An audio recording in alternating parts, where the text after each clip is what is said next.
All righty, howdy ho neighbor, and welcome back to Wiscasset Speedway on a beautiful Saturday afternoon here in July, here in Midcoast, Maine. Hope you guys are doing good tonight. We are here for Group 2 in action tonight with the Portland Glass Strictly Streets, Wood Pellet Warehouse Late Models, the Dale's Cash Fuel Roadrunners, and double features tonight for the TNL Automotive Modifieds. Plus, our friends from the Wicked Good Vintage Racers are here. And hey, it's a holiday weekend. Let's cap off the night with some fireworks as well. So glad you guys are here with us. Going to start it up with the Portland Glass Strictly Streets. First of 3 heats tonight. 25 street stocks in the paddock this evening. Lineup will have the Cowboy, Dan Trask, on the point in car number 3. To his outside, Dan Morton in the 00. Row 2 has Brady Romano in the 78. Steve Pierpont in the 33. Matt Venot in the number 93 with Ray Dinsmore the third in the number 81. And on the fourth row, we've got Joe Harriman in the 20 and Ethan Dinsmore in the number 8X. Handicap lineup, low handicap drivers here in heat number 1. So this will fill the front third of the field for their 25-lapper tonight. Pace car ready to head in. Let's do some racing here on a July evening in Wiscasset. And running with a pair of veterans up front. Let's make that 3 veterans up in that top trio with former champions Dan Trask and now Steve Pierpont moving up to second.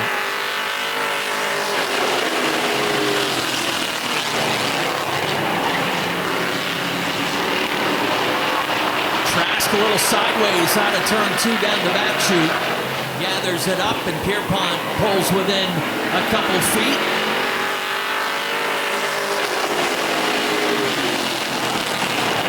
Looks like Ethan Dinsmore starting to make up some ground on the top side. He's now in the top 5, working on the outside of Ray Dinsmore in the number 81.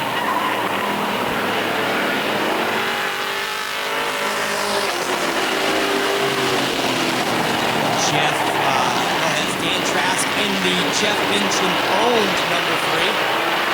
Jeff Minchin owns that car. Dan Trask drives it for him, and he is trying to pull away, but Steve Pierpont's keeping him honest. It's a 2-car breakaway with those guys.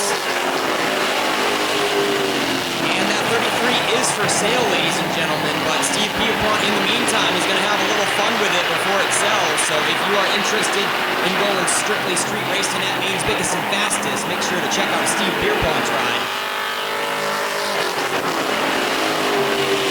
Ray Dinsmore in the 81 gets to the inside of Dan Morton, and he clears him already in one corner. Down the backstretch, the 81 is now up to third, and we're just past halfway. This time at the line, it's 4 to go for Dan Trask. Dan Morton is now going to lose another spot here to Joe Harriman in the 20. Oh, trouble. Slight contact out of turn 2. Morton has to check up and lose his car length on the top 4. Right outside the top 5, right behind Dan Morton. They are side by side with the 8X and the 78. Ethan Dinsmore breaks free from the Brady Romano charge. And Ethan Dinsmore wants to get into the top 5 as he's knocking on the door from Dan Morton.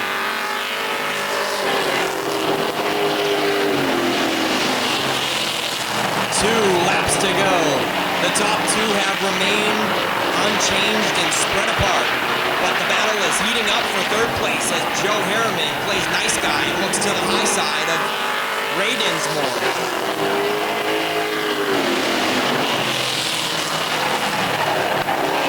Harriman in the 20, unable to make it work so far. 1/2 a lap to go.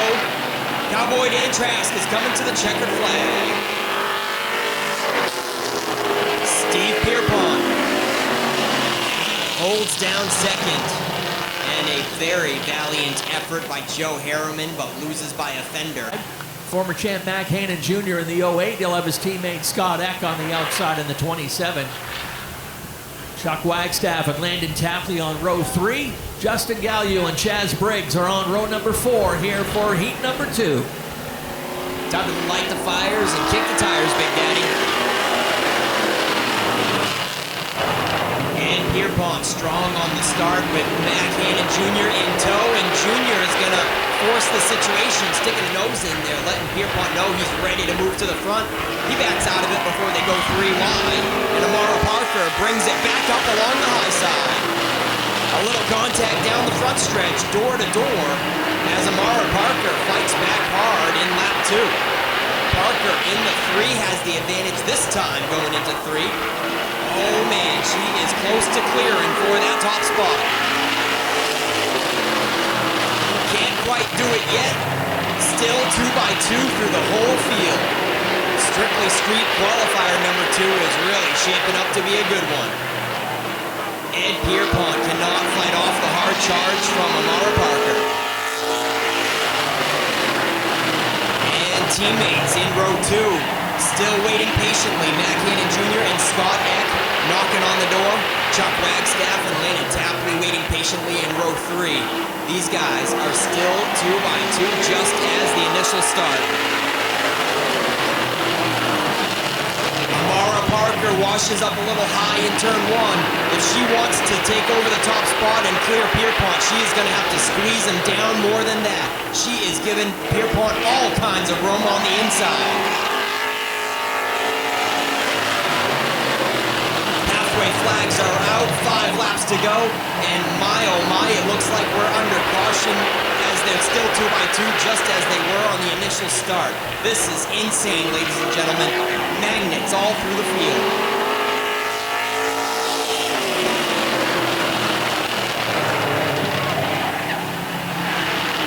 Pierpont able to move ahead a little bit better through turns 1 and 2 that time. Parker still not being shaken off from the charge though. Matt Hannon Jr. is going to follow. It is the Strictly Street champion from 2 years ago, I believe. Matt Hannon Jr. from 2023 in the mix in the Fisher Plowers 08 still. 2 laps to go. Unbelievable, ladies and gentlemen. They are stacking up bumper to bumper. Pierpont finally clears and has the front all to himself. Matt Hannon Jr. in tow now, fighting off the charge from Parker. White flag is out. And Chuck Wagstaff now into the mix. People are starting to move now. Checkered flag will wave this time at the line, and it looks like we're going to have a barn burner as Matt Hannon Jr. locks and loads on the top side. Checker flag is out. Is it going to be Hannon?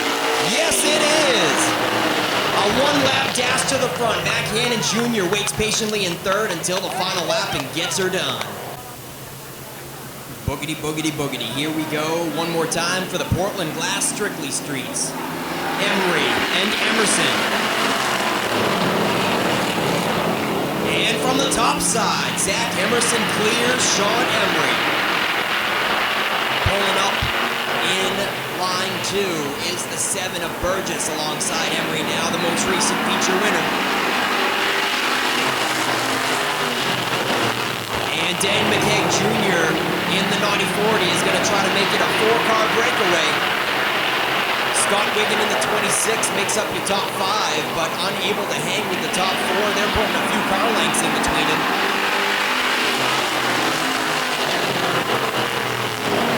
Zach Emerson, Sean Emery, and now Dan McKay Jr. pulls up into 3rd.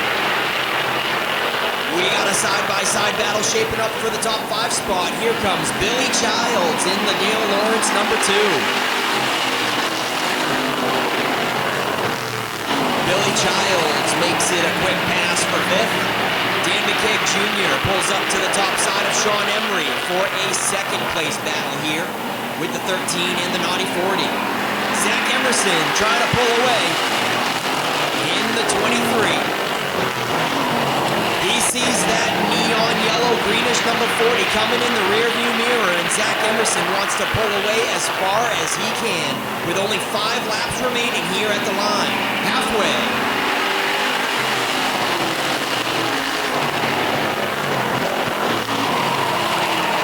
Zach Emerson is unable to really put some distance in between him and 2nd place. It's about a car length, and that's the most he's been able to accomplish.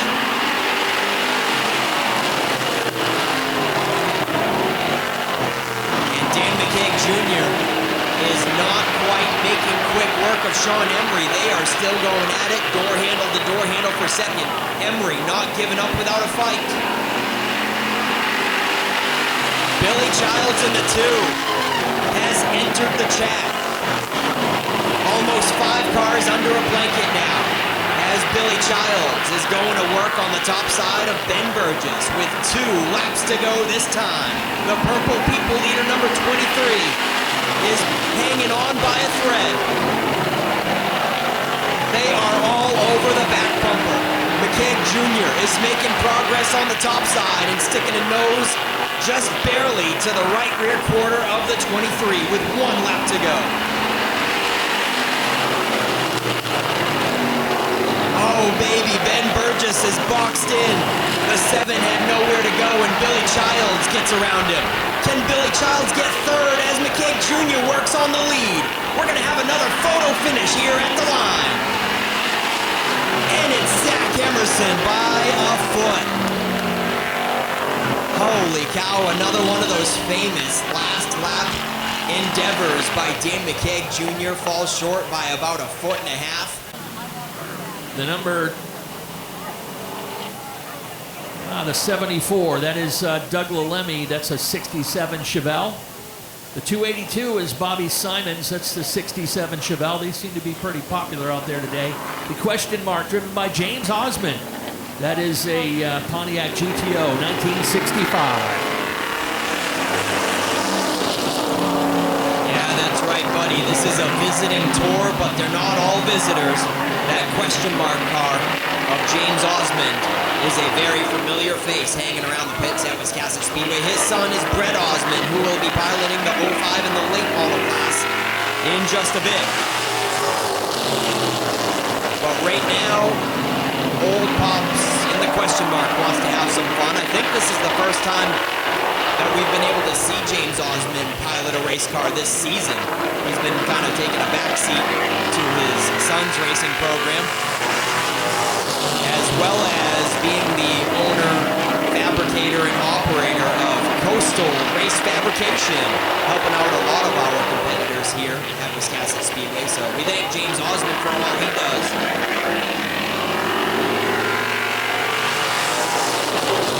Number 18 leads the way. Nick Overlock by 1 car length as they're 2 by 2 behind him. Here comes the 282, Bobby Simons. Quickly to the outside. We're already tire to tire at the halfway flags. Tire to tire at the line and clear into turn 1. Bobby Simons and James Osmond follows in his tracks on the top side. The question mark is up to second and putting the pressure on Simons for the lead. A sloppy corner number 4 for Osmond allows the 74 to get to the inside. Doug Lalemi brings the orange number 74 up into third and possibly second here with 2 to go.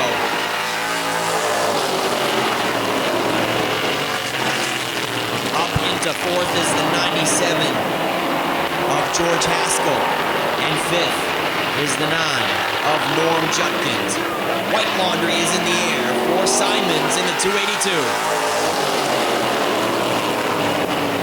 Bobby Simons has company to his high side. Here comes the question mark. It's a dead heat into turn 3. James Osmond brings it up alongside, coming to the checkered flag. Who's it gonna be? And if they didn't touch, they came very close to it out of turn 4 as both of them gave it everything they had, driving them sideways to the checkered flag. It is James Osmond, ladies and gentlemen. Yeah, I'm no race director. I'm not calling the shots, but I got Osmond by a bumper on that one. He and Simons with a good run to the checkers. All right, let's try him again. All right, just a heads up, the 07 of Keegan Murray pulled into the pits on his own accord. He was not kicked out of the race, just to let the fans know. We're going green.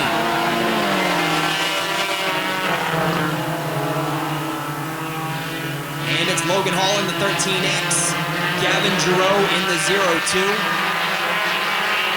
Putting a little distance on third on back. Jason Meserve holding down third, and they're side by side for 4th and 5th.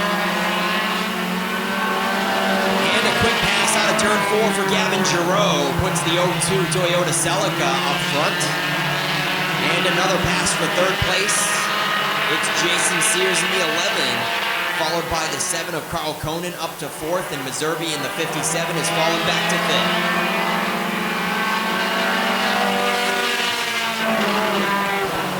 Here comes the purple number 71. Jarity looking to the inside of Meserve. Side by side out of turn 2. One name is all you need to know for the 71. It's Jarity with a side-by-side battle for 5th.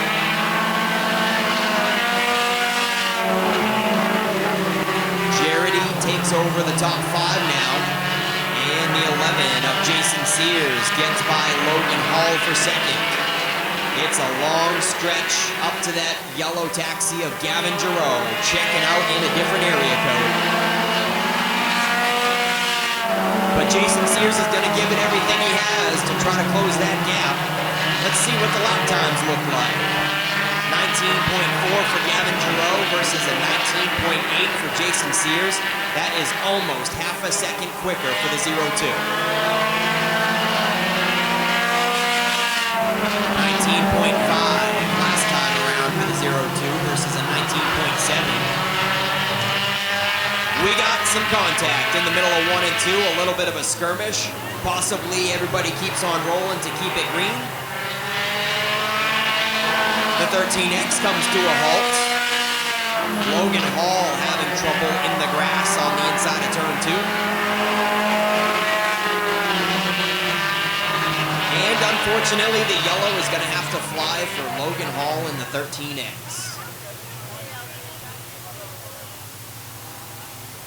Lineup is good. We're looking for the green flag this time in the first of 2 Dale's Cash Fuel Roadrunner qualifiers. The Norm's Used Cars Ford Mustang pulls off, and the green flag flies.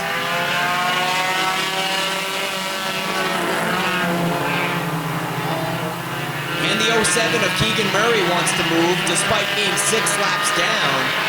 He wants to show these guys that he is capable of competing. So the 07 is not up to 4th place, just to let you know. He is 6 laps down. But he wants to have some fun for the last 4 remaining laps.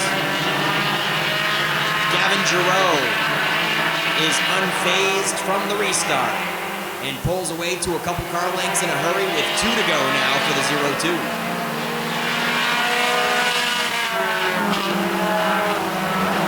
Jason Sears holds down 2nd, but Logan O'Done in the 27 Acura might have something for him. It's a 3-car breakaway, and O'Done is not letting Jason Sears get out of sight. 1 to go.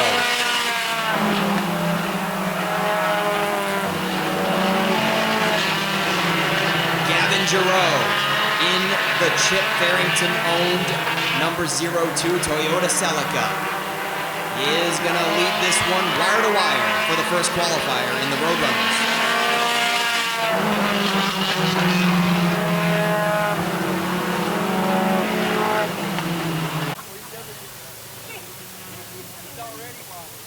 Dylan York out of Damascata and Kerrigan Glazier out of Pittston with her career best run, getting a top 3 last week. We're ready to go green.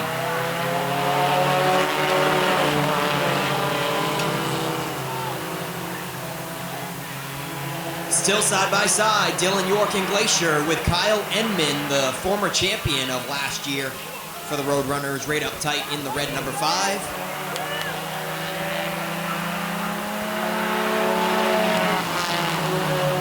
Great battle up front. Dylan York holding him off.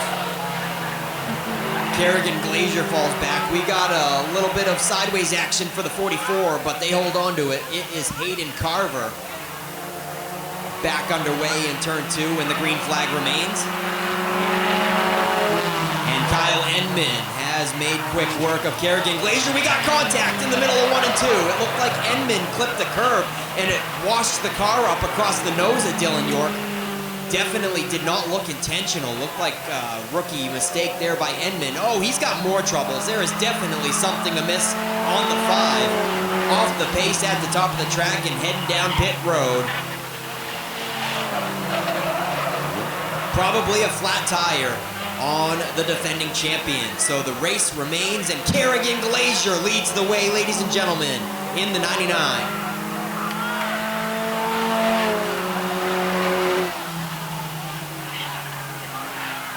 Lap traffic is right up ahead.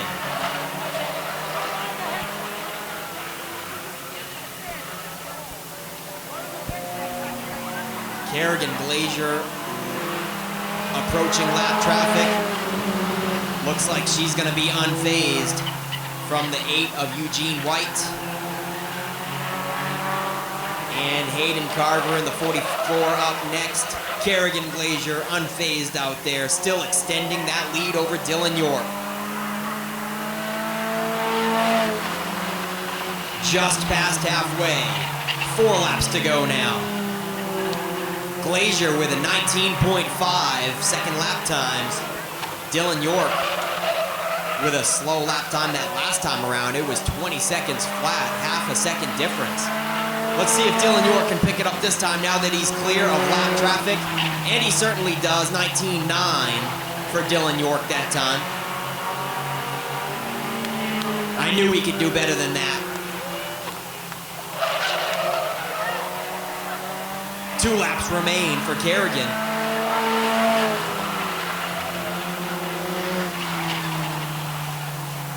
The 5X is the last car on the lead lap. It's Eric Powell in third, a half a track behind second. White Laundry is out for Kerrigan in the 99. She got her first top 3 in a feature 2 weeks ago, and I believe this could be her first checkered flag, first heat race possibly. This year, first heat race checkered flag here coming up for Kerrigan Glazier, folks.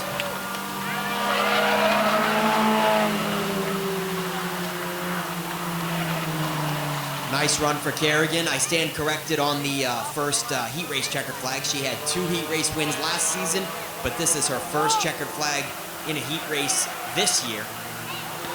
And somebody should let her know the race is over.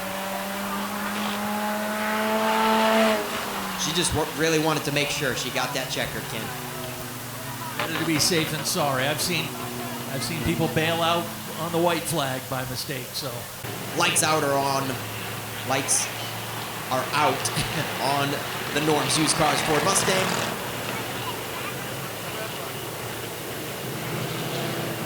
And it's the 7, Adrian Williams, and the 44 of Dean Grant. Green flag is out. It's even out in turn 1. Look at that. 2 by 2 all the way through the field still. Dean Grant in the 44 with the advantage, and he clears into turn 3.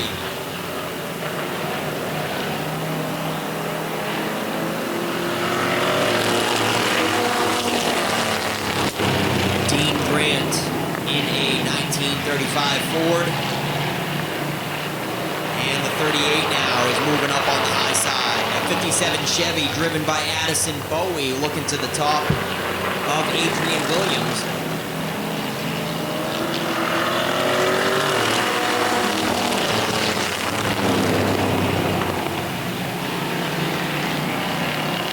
Tire to tire for second place. Addison Bowie in the 38 gets the advantage into turn 3, and he'll settle in down low.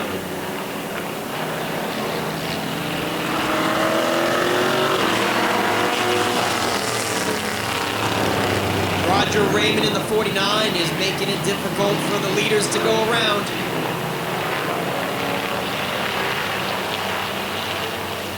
Dean Grant gets around. Addison Bowie gets around. And there's a little contact there for third. Adrian Williams in the 7X struggled to get around Roger Raymond, but holds down third and finally gets by, followed by the 1 of Paul Fauquet in the 4th position. And we're side by side for the top 5. Here comes the number 10 of Keith Smalley.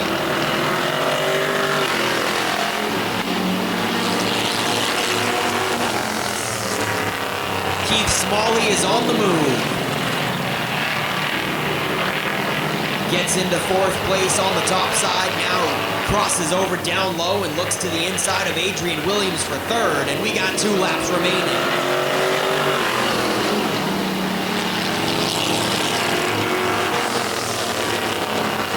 We got a 2-car breakaway for Dean Grant versus Addison Bowie. And Keith Smalley has just cracked the top 3, and I'm sure he's got a car at pace with those top 2, but unfortunately is going to run out of time.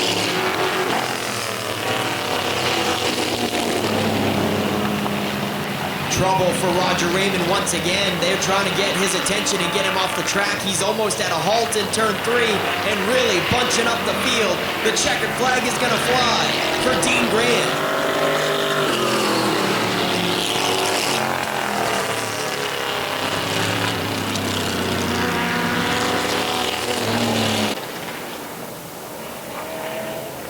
Lights off on the pace car, ready to come to the attention of Dave Sturgis. Landon Tapley went pit side as well, so we're supposed to have 10 cars here. But already down to 8, and we are green. The front 2 really were on the money for the drop of the green, but the second row not quite so much. Randy Barker in the 8 kind of halts up the outside groove. Brent Roy unable to maintain there with the top 2. It is Dave Getchell versus Ben Nile at the moment.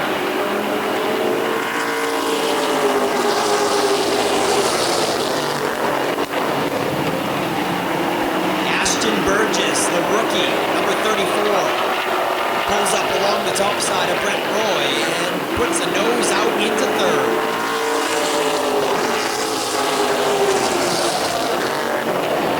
Like a handful up there through turn 4 on the outside for Ashton Burgess, but he hangs on to it and quickly puts a few car lengths between him and the 26. Dave Getchell in the 88 moves up into the second groove and opens up the bottom for Ben Nile. Here comes the Sasquatch number 72 to the inside for the top spot. Getchell, all sorts of sideways. Dave Getchell hangs onto it in 4. He was right sideways coming to the start line at the halfway marker and settles it back into line. And more sideways action. This time it's Frankie Moulton, the 15, working on the top side of Brent Roy for 4th. We are side by side for the top 5. Brent Roy currently 5th, but here comes Brent Osmond, that is. A little smoke coming from the 8 of Randy Barker. Let's hope for nothing serious. 2 laps remain for Ben Nile this time.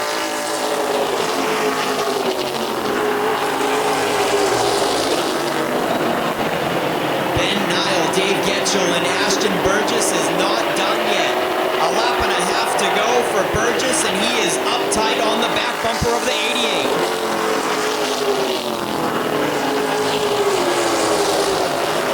White Laundry is out. We're almost side by side for 4th and 5th. Osmond with a crossover move trying to get to the inside of Moulton, and he's going for it. Ben Nile picks up qualifier number 1.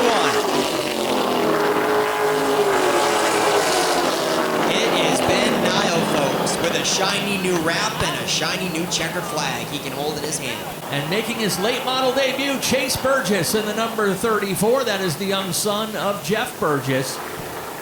Multi-time winner and Unity champion, and his son is making his late model debut today.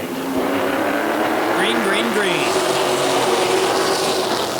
And a great side-by-side start. It is still a dead heat out of turn 2. Will Collins and Jonathan Emerson.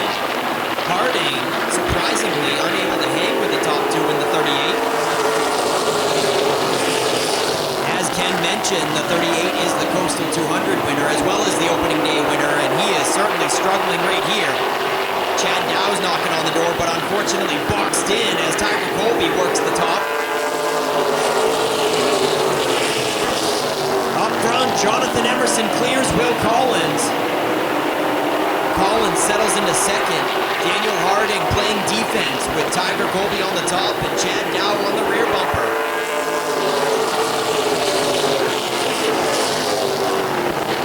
Landon Tapley in the 52 is right on the outside looking in, maintaining with that 3-car pack in the top 5.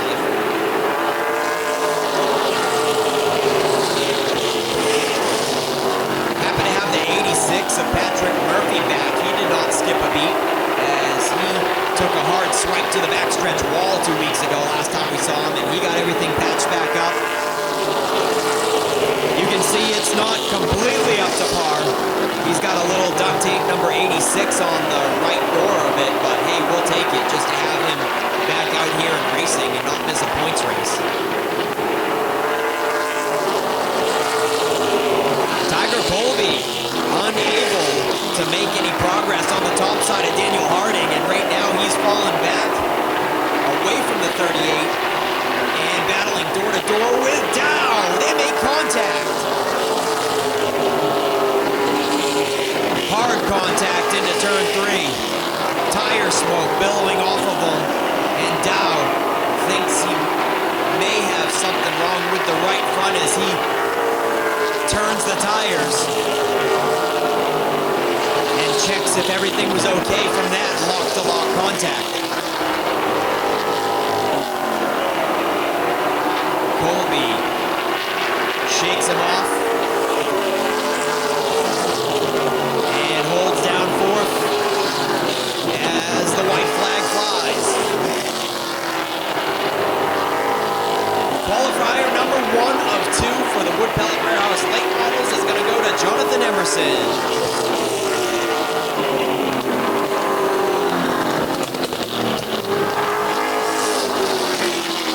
Followed by Will Collins. Wallace Roofing has been covering houses for over 30 years. Wallace Roofing protects your home from the craziest Maine weather that's thrown our way. And that makes us so excited we often break out into dance. We will be on top of your roof because we know it's the shingle most important part of your home. At Wallace Roofing, we know that a good roof is not just overhead, it's the life of the party. Call Wallace Roofing today and let's get this party started.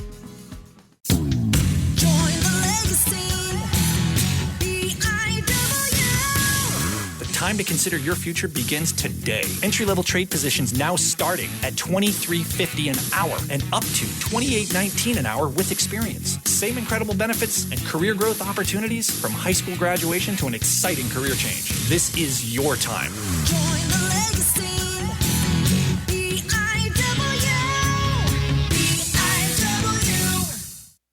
If you are a Subaru enthusiast and you haven't shopped Norm's Used Cars in Wiscasset, you are missing out. Norm's Used Cars specializes in previously enjoyed late-model, low-mileage Subarus, all hand-picked and meticulously gone over to be like new to you. And with over 100 Subarus on the lot starting at $49.95, they have a great selection too. Experience the difference at Norm's Used Cars. That's not the norm. That's Norm's Used Cars. If you've been injured in an accident, contact the law offices of Joe Bornstein today. Talk to us confidentially and free. Find out why we are Maine's most recognized personal injury law firm. Over 25,000 victories for Maine families and over $500 million collected for injured Mainers. Get the help you need and the justice you deserve. Dial 207-CALL-JOE. There's never a fee unless you win. Call Joe today and get the Bornstein advantage. And now your starting lineup, starting in the 10th position, pulling out the black number 77 to play tonight is your 2023 modified champion. That is out of West Bath, Nick Reno in the 77. Starting in the 9th position, driving car number 89, making her season debut out of Carmel. Welcome, Faith Cleaves. Your most recent winner is starting right there in the number 58, out of Woolwich. Welcome, David Greenleaf. To his inside, starting in the 7th position, driving car number 87 from Dresden. Welcome, Chuck Colby.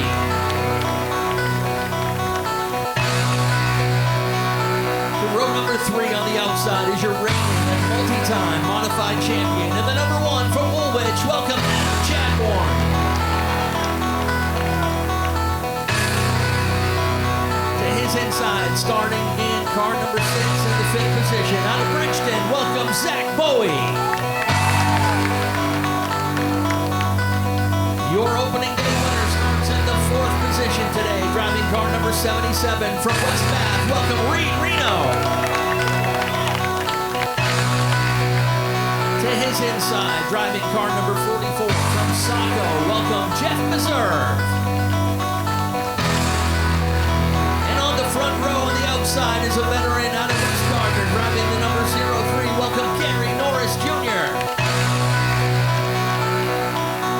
At the pole position, driving car number 79 out of Winthrop, welcome Scott Tucker. Folks, that's your starting lineup. Let's get your drivers strapped in and ready to race. Hey, Elena, do you want to fire up the mod squad? Yes! Take it away. Drivers, start your engines! I love that sound. Let's go racing. T&L Automotive modifies 30 laps for race number 1. Tucker and Meserve, or Tucker and Norris ready to go. We are off and running.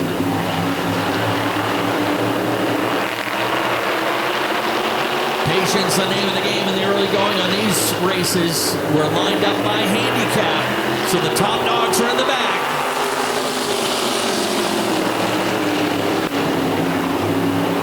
First couple races, they have put on a show for the wins up front, with Reed Reno winning on opening day, and then David Greenleaf, your most recent winner.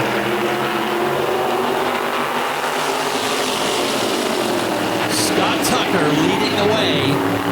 Scott, a long-time modified racer, ran with the Wicked Good Vintage Racers for a while and then hopped into this division a couple of years ago. Gary Norris back behind the wheel of a modified after several years off as well. He's doing good up on the outside, holding down second. The race is there for third. Meserve in the 44, Reed Reno in the 77. Nobody with room to go yet. We're still packed up tight.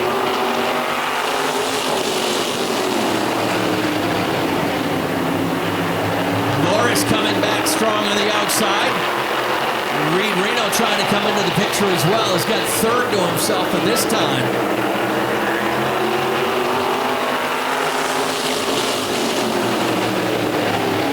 Tucker with a little breathing room once again. A car length up on Gary Norris, who slides wide up out of turn 2. Stacks up the traffic on the outside. Greenleaf and Nick Reno had to get on the binders. Chadbourne trying to get into line, but Faith Cleaves had the nose in there. David Greenleaf goes spinning around in turn 2. First caution will fly. Back there for not crossing over when he should have. So we're all set now. Lights are off on the pace car, ready to get back at it with 6 laps complete.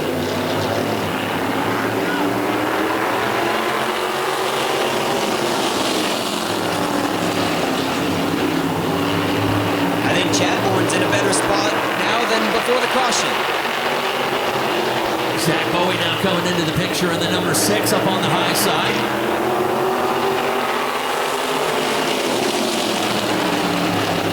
Patiently tucked in behind the 44 of Jeff Meserve.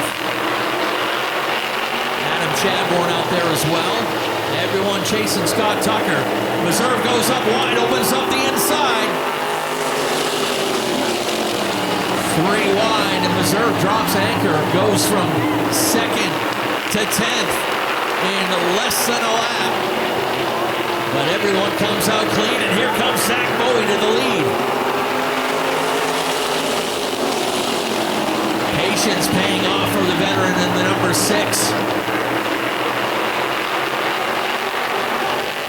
Tucker's there in second, but he's going to have company as Chadbourne and Nick Reno still working the high side.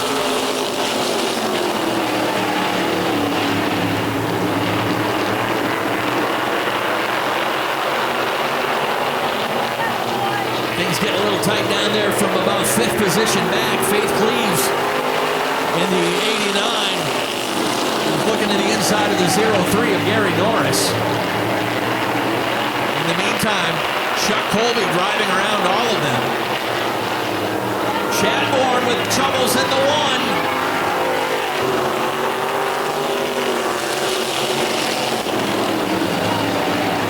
Chadbourne got really crazy loose in turn 4 and stacked up traffic around him. Faith Cleaves ends up looping the 89 car up at the top of turn 4. There's David Greenleaf back up on the track just in time.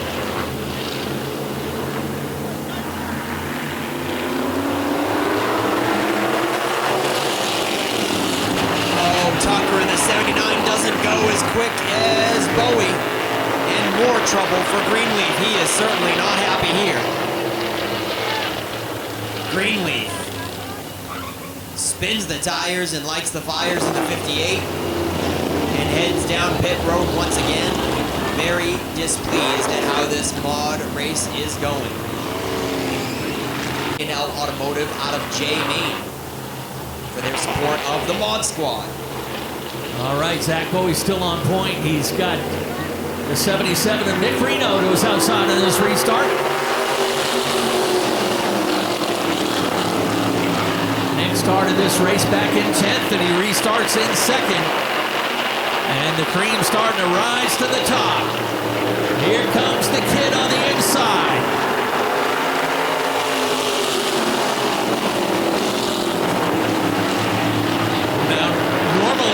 Reed's got his dad in his ear on the radio, so we got to go heads up now. We got another problem in the back with Tucker in the 79 and Reserve in the 44.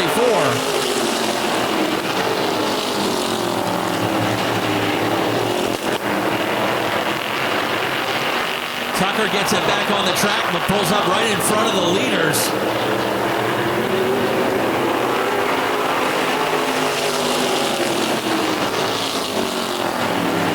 Everyone able to get by.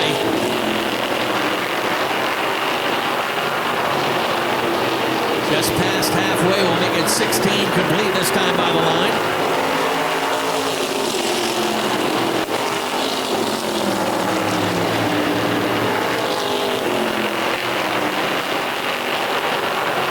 Zach Bowie stretching out his lead now to a little over half a second.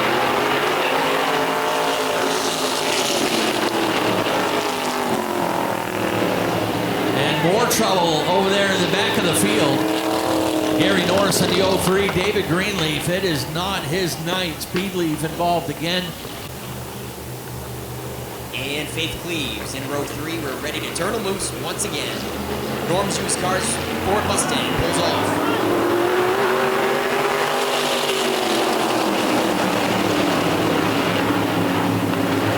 Zach Bowie and what? Sure Sturge like that start or not, but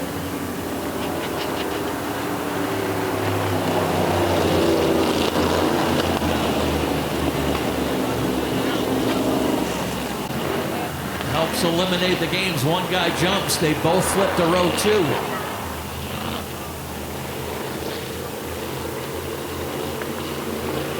Try it again now with Reed Reno and Adam Chadbourne.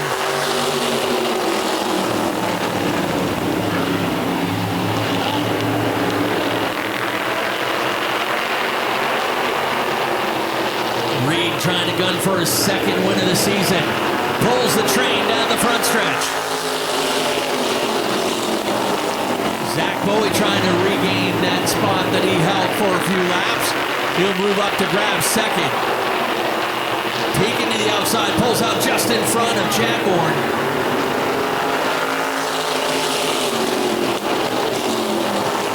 Last year, Reed Reno and Zach Bowie put on one of the best head-to-head battles of the season here in the modifieds. 10 laps to go to get it sorted out.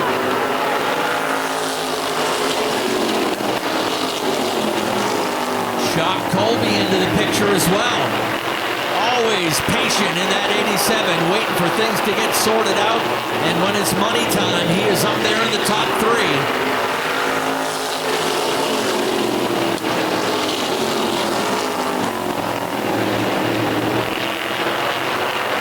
Throw a blanket over the top three. Bowie pedaling hard around the outside. Has a wheel up along the hip of the 77.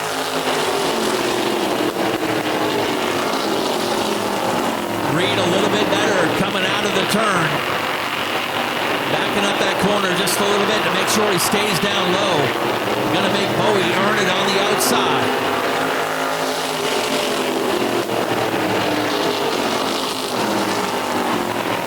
Zach Bowie right there. Wheel to wheel into turn number 3. And a strong run out of turn 4 that time.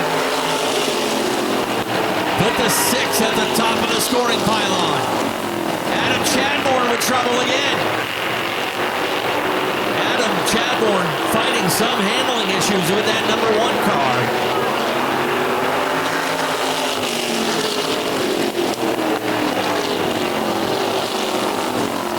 Zach Bowie did have one feature win to his credit here last year, and it was right about this midpoint of the season.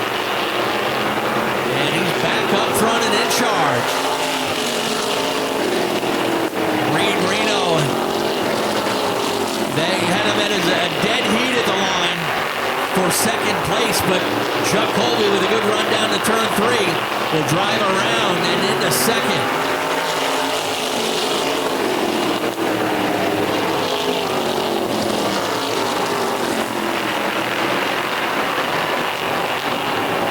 This time by 2 laps to go on the number 6 of Zach Bowie.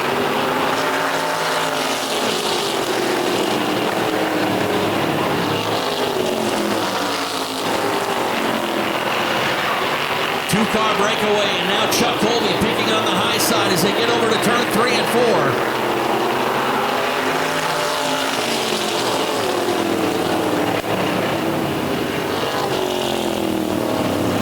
And we've got a caution once again as David Greenlee's struggles continue.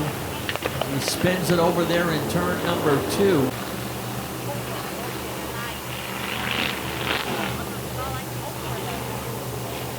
Dave Sturgis checking him over. Make it good, boys. Over here in turn 4. Green flag is out.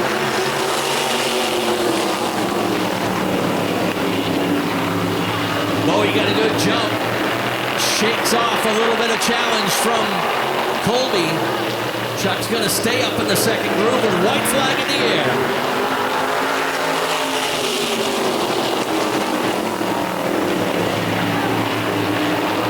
One more time down the back chute to turn 3 and 4.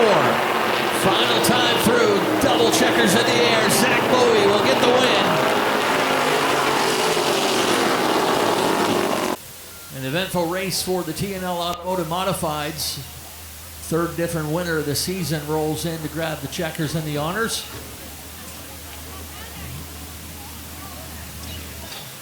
And we are just about ready to send things trackside. Nick Huff is there in Coastal Auto Parts Victory Lane with your top 3. Yeah, thank you, Ken. And Zach Bowie, everybody. Holy smokes, Zach Bowie. Do you wish that feature number 2 is just as exciting as that one was? Well, I hope so for the fans at least, because that was some pretty good racing from my seat. You want that many restarts and be sent into row 2 again? I'd rather not go back to row 2 there. That was a close one. Track's decision, totally fine with that. So I was just glad we were able to make it back out around them and, take the win on the first feature here. Heck yeah, who do you want to thank on the number 6 ride? I got to thank Troy Morris Trucking. I got Colebrook Trailers, Captain Jack's, GNG's Gift. I got a bunch of people. White Construction, K&K Property Maintenance, TGP, AC Electric. I got to thank all you fans for coming out. This is what we live for, and Troy, he can't stay away from the racetrack if we got a weekend off, so we're going to be here whenever we can. All right, Zach Bowie takes Twin 30 number 1 for the night, and really showed him that he had the best car despite being sent to row 2 and 2 to go restart. It was a wild one, Chuck. Did you think you might have a shot there at the end, or you probably didn't want to see that either and get stuck on the top, right? I didn't even care at that point because this was just a rat race all day. They on and off, and everybody's hitting the brakes, driving to the bottom. They can't just be smooth, and we end up with stuff like this. So this second race hopefully is a little better. I I would like to thank Colby's Auto Center and Tire and Kramer and Sons Excavation. They gave me some money to help me buy some tires for this race. And everybody that helps me over there and stuff, so I couldn't do it without them. All right, nice run for Chuck Colby. And same here for the 77. Despite a 2 to go restart, the top 3 remained unchanged, so that was probably a good thing, right, Reed? Yeah, the car was getting wicked loose on entry, through middle, off exit, everywhere. It was hard to control at the end there, but it's awesome racing with your dad. It's cool. Oh, my dad. My dad. Yeah, your dad. Yeah. That was my next question. Even on a restart, you got to line up side by side. So, were you giving him a thumbs up for that coming green? Yeah, I was hoping I could restart with him on the outside one of those times there, but I don't know. It was hard to control the car at the end there. Well, it looked like you kept hitting the dirt patch over there. Was that part of it? Yeah, Adam got sideways, and he was coming down the track, so I went through there, got sideways, came out, and luckily I didn't spin. Luckily. Any sponsors you want to thank on the white 77? Yeah, first I got to thank Gary for sponsoring for me today. My dad, who puts a lot of time into this car, my mom, Phillips & Son Carpentry, Reno's Excavation, Bob Berry Concrete, Motivated Mechanical Solutions, Plant Seafood, Joe Pro, Marty Hill & Son Painting, DAR Construction, AAA Northern New England, everybody that helps, Brewers Property Service, and Broadway's Property.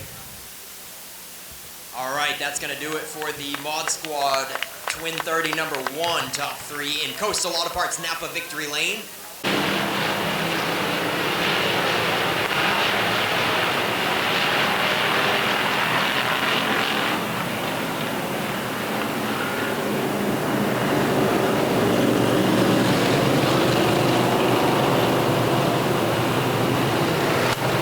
Lights off with the pace car ready to go. 25 laps now for the street stocks. Trask and Pierpont. A couple old timers up on the front row with Ray Dinsmore and Joe Harriman on row 2, Dan Morton and Ethan Dinsmore on row 3. And let's go street stock racing. Green is out.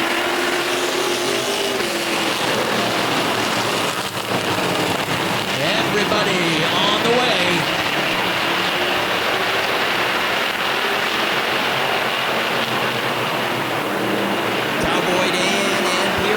Still side by side for the first circuit.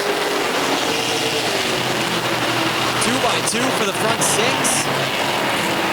A little gap was starting to develop there between the top 6 and 7th of Brady Romano in the 78. Cowboyed in, Trask breaks free and leads it all by himself now in the 3. Ray Dinsmore in the 81 gets underneath Pierpont as well and moves up to 2nd.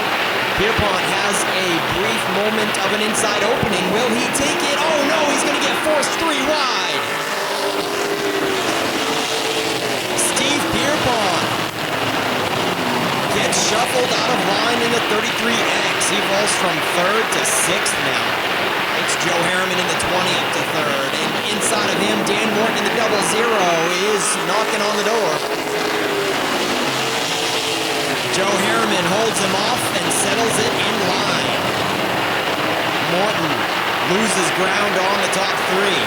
Ethan Dinsmore in the 8X is knocking, and we've got a slider down the backstretch. Nice save by Ed Pierpont in the 34X. Mid-pack, Ed Pierpont was right sideways on the backside, but holds on. We got more trouble in turn 2. Dan Morton goes down into the grass for a moment, and he holds up traffic. They lose a lot of ground on the top 3 now. Ethan Dinsmore back to the top side of the 00. The 8X, Fisher Plows.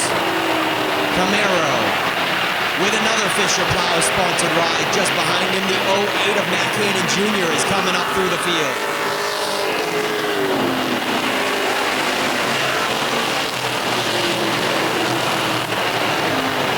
Back up front, Joe Harriman has caught the tail of Ray Dinsmore, and he's looking to the top for 2nd place. Joe Harriman is the man on the move up front. Matt Cannon has passed Ethan Dinsmore. A couple of Fisher Plow buddies there. Matt Cannon, the The 2023 Strictly Street feature winner is just outside the top 5 now, on the outside of Pierpont, looking to move up to 5th. And he's going to do it.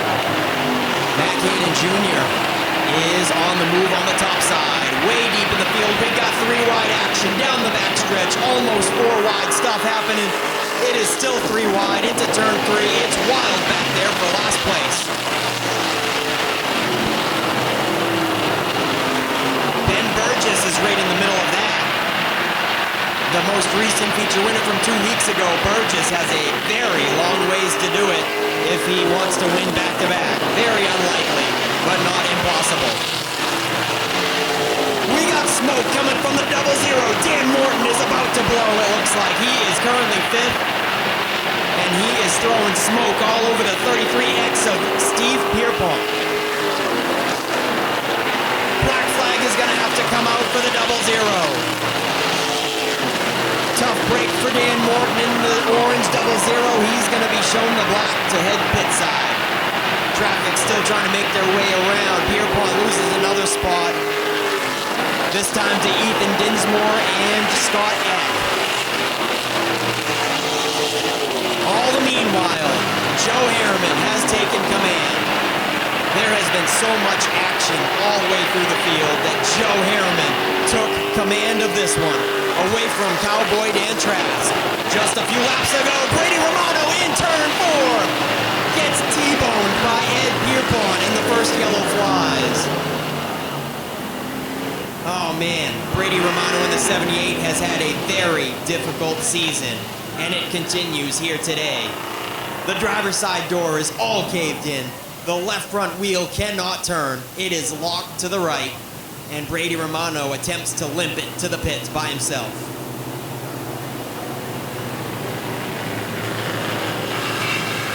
Ed Pierpont puts it on the infield. Obviously discouraged about that one. Brady Romano spun in the middle of the track.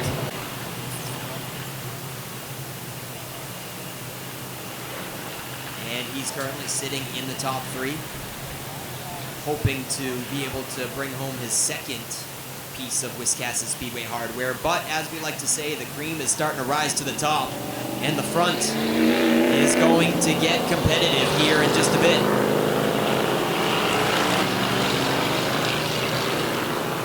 We are past halfway. 11 laps remain, and they are given the command to cross over. Joe Harriman had a big upset 2 weeks ago, losing a ball joint and then getting involved in a wreck. And so we caught up with him pre-race for some interviews, and he was bound and determined. He had a stout piece tonight, and he has proven it right now. He started deep in the field around 10th or so and has worked his way up to the front. Here we go.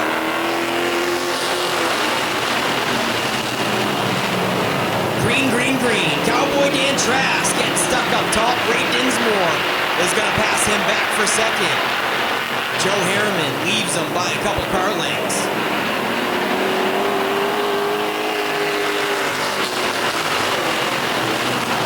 And right there about 10th place, they're 3 wide once again. Billy Childs, Chuck Wagstaff, Sean Emery. Sean Emery draws the short stick on that one and loses a few spots in the 13 car.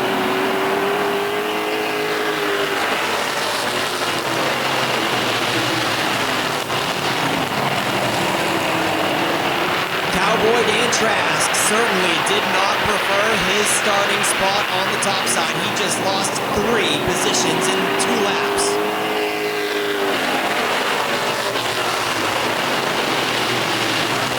Ethan Dinsmore certainly capitalized from that caution and a restart. He's up to 3rd. This is the first time we've seen him racing in the top 3 in a feature this season.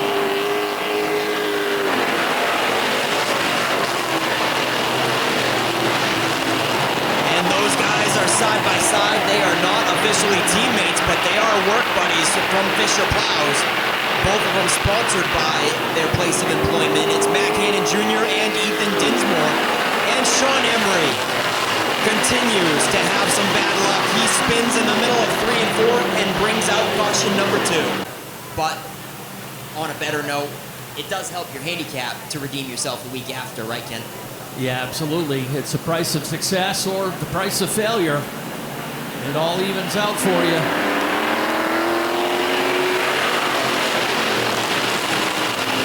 We are back underway and running. Joe Harriman will haul him down the back chute, brings Matt Cannon with him into second. Dinsmore trying to hang on the outside.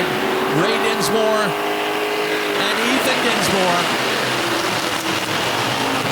nearly made it 3 wide. Scott Eck had the chance to shoot through the middle, but wisely backed off as Ethan Dinsmore corrected it. Ironically, Ray Dinsmore and Ethan Dinsmore not related, but they're racing for third.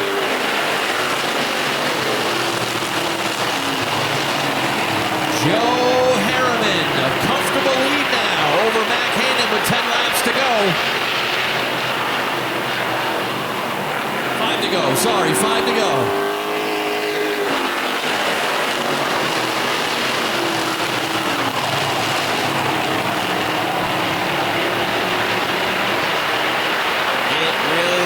Looks like it's Joe Harriman's night so far. Matt Cannon Jr. is doing everything he can to close the gap. Those 2 cars are able to run wherever they want on the track right now and click off their fastest lap times. And Joe Harriman is continuing to dominate. 2 laps to go. And Ethan Dinsmore is out of the mix. He has been a top 3 and top 5 contender all night long, but the 8X is almost to a halt at the top of turn 2. White flag is out one more time around.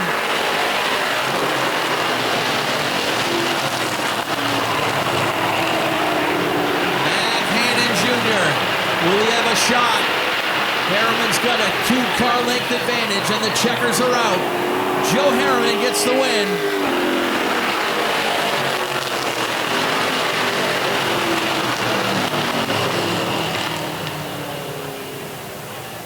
Joe Harriman gets his first career win here at Wiscasset Speedway. Round out your top 10. I'm not sure if it's his first career win, but I know it's his first career win here at Wiscasset. Joe ran pro stocks for a while and then dropped down here to the Strictly Street division a couple years ago. Sturge comes prepared. Our official flagman has his handy-dandy permanent marker, and he's going to sign it off to Joe. As Joe Harriman climbs out, folks, let him hear it. It's his first time being able to park it in this spot at Maine's biggest and fastest. And he just said, I guess you got to come around and do pre-race interviews with me more often because he had some luck tonight. Joe, you told me in pre-race interviews that you lost the ball joint and you were going to make sure that didn't happen tonight, and that's what made you slow down last week. So you had a fast car up until halfway of last week's race and kept it fast tonight. Yeah, I actually been having a fast car every week, but just bad luck and things not going my way. And tonight it did. And I drove with a straight head, and in qualifying I had more patience than I normally do, and I think it's all about patience, but then at street stock you have to be on the wheel. Yeah, you certainly do. Who do you want to thank for helping you on this 20 ride? I want to thank RM Maine, Real Estater of Maine, Corey Schedule. If you guys ever want to buy a house, piece of land, get a hold of her. I'd like to thank Dave's World. He's been behind me for a long time, and I really appreciate his help. Country Coast Real Estate, same thing. If you want another house, and get a hold of them, they got a lot of property for sale. And I'd like to thank Ames Builders. They've been backing me. They come every week, help me. I got to give a real big thanks to Richard Ames, Annette Ames, my father, my mother, my kids, my girlfriend, Ace. I know there's people I'm forgetting, but hopefully I'll be here next time. I think I finally got the car dialed in. All right, folks, let him hear it one more time and let this guy soak it in. Joe Harriman takes home a checkered flag. And Matt Cannon Jr., you also have redemption, folks. You two were involved in the same crash 2 weeks ago, and both of you wind up first and second. Yeah, a lot of work put into it. Bend rear end, the whole front end stove up. We've actually finished it this morning, but that's what it is. It's racing, Congratulations to Joe and Ray over here. I mean, that was a great race. I think we might have had something for him. She was breaking down a little bit on the straight, so. But you know what? We can't beat it. After the heat race, we heard a noise, and Jim Duguay, Billy Childs, Dave Brandon, the whole Daisy Valley crew. A ton of people jumped in, tore the rear end cover off, and checked everything. Blood break. I mean, we went over this in between and just got ready for the feature, so it was awesome. Awesome run tonight. Who do you want to thank? Got a bunch of sponsors here. So Fish Plows, you got Lakeside Performance, Union Redemption, Sisu Masonry, Sandy of Maine, Salinans, Oakland Park Lanes, JJ's Garage, ASA, Chasing the Checkered, On the Road Trailer Sales, Nitro Designs, Moonrise Confections, and just the whole crew. My boy couldn't be here today. He had his tonsils taken out the other day, and him and Mom are home. And man, everybody that's chipped in, knowing what we had to do. The Emersons gave us a spindle. It was great. A ton of people reaching out over the last 2 weeks to really help out. And gets us a second, so we got something to capitalize on. All right, nice run for Matt Cannon Jr. And look at this guy, Ray Dinsmore. He just picked up his first third-place trophy a month ago, and now they're coming at you left and right, Ray. Yeah, I can't help the guys enough. We've had power steering problems. We had an oil leak last week that we worked our way through, caught on fire, and pulled off. We're going a lot better than I thought we would. Anybody else you want to thank on the 81 ride? Approach Excavation, 4x4, Barn, Northeast Transmission, Hero Motors. They came on every year since I've started racing, so it's pretty cool. Keep them up here. All right, nice run for Ray Dinsmore. Matches his career best run at Wiscasset Speedway with another third place piece of hardware. And we'll get you guys up here in front of Joe Harriman's ride for some quick top 3 photos and wrap things up here down in Coastal Auto Parts Napa, Victory Lane, at Maine's biggest and fastest. We got to thank Coastal Auto Parts Napa with 30 locations across the state of Maine. With Napa locations, you can find the closest one near you at www.capnapa.com. Race car heading in 20 laps for the Wicked Good early late models. Hey Ken, we're still looking for ticket number 802194. 802194.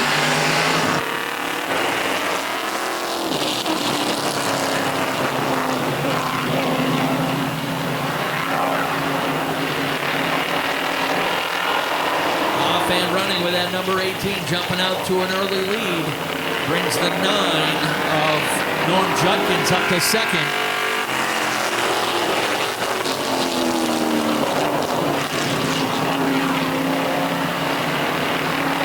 That number 18 up front always reminds me of the Batmobile. The original Batmobile, that is.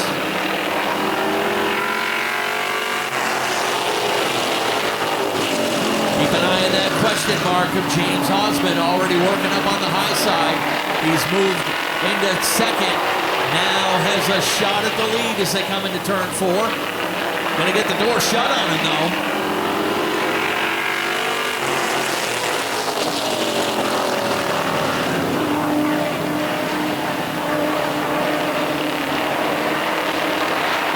All of a sudden that outside lane goes away and brings the 9 of Judkins up into the lead.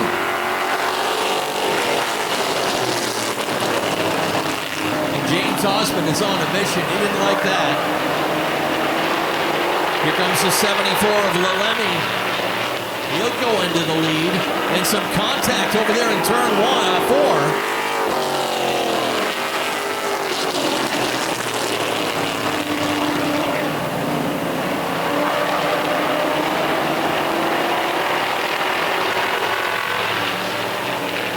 Has built up a big lead.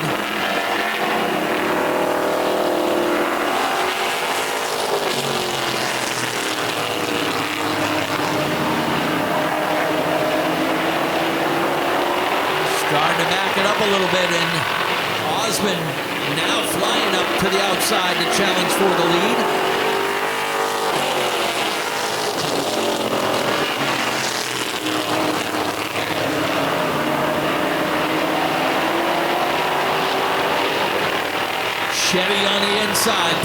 back on the outside, racing wheel to wheel for the lead.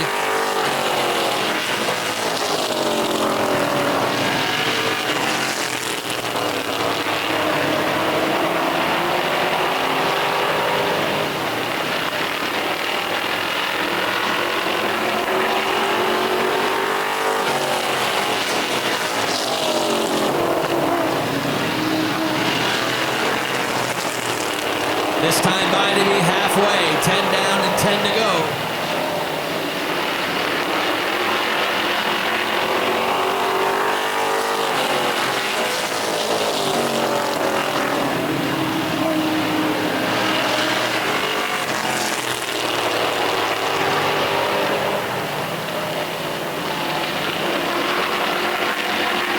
Doug Lalemme trying to make that trip over from New Hampshire, well worth it. Holding off James Osmond. Got the 9 of Norm Judkins in the picture as well, holding down third just ahead of the 97 of George Haskell.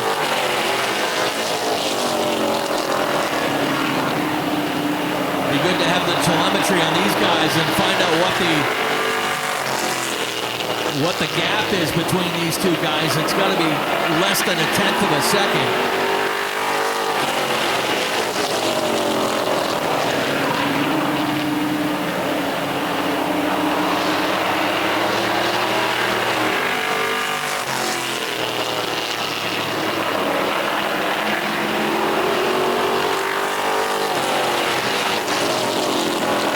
George Haskell has taken over the third spot there on the inside. 5 laps to go when they cross the stripe this time. 5 to go.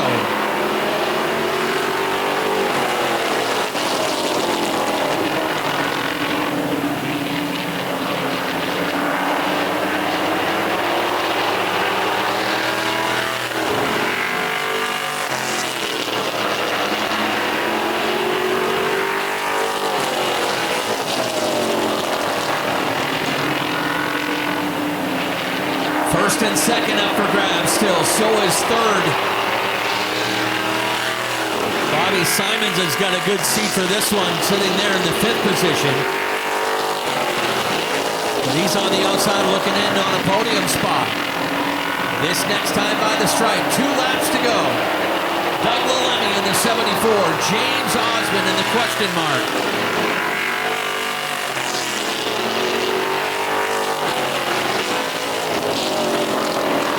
Close at the line as well for third.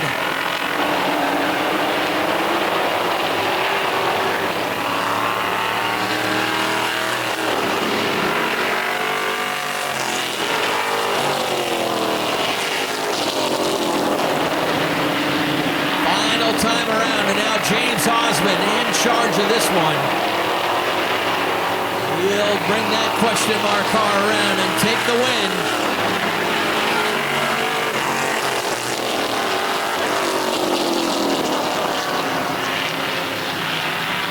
James Osmond gets the win. Doug Lalemme with a strong run in the 74 comes in second. And Norm Judkins will take the third spot, just beating out George Haskell at the line. Give it up for James Osmond, folks. He's a bit semi-retired to focus on his son's late model career, but you can't stay away permanently, can you, James? No, I have a lot of fun in these.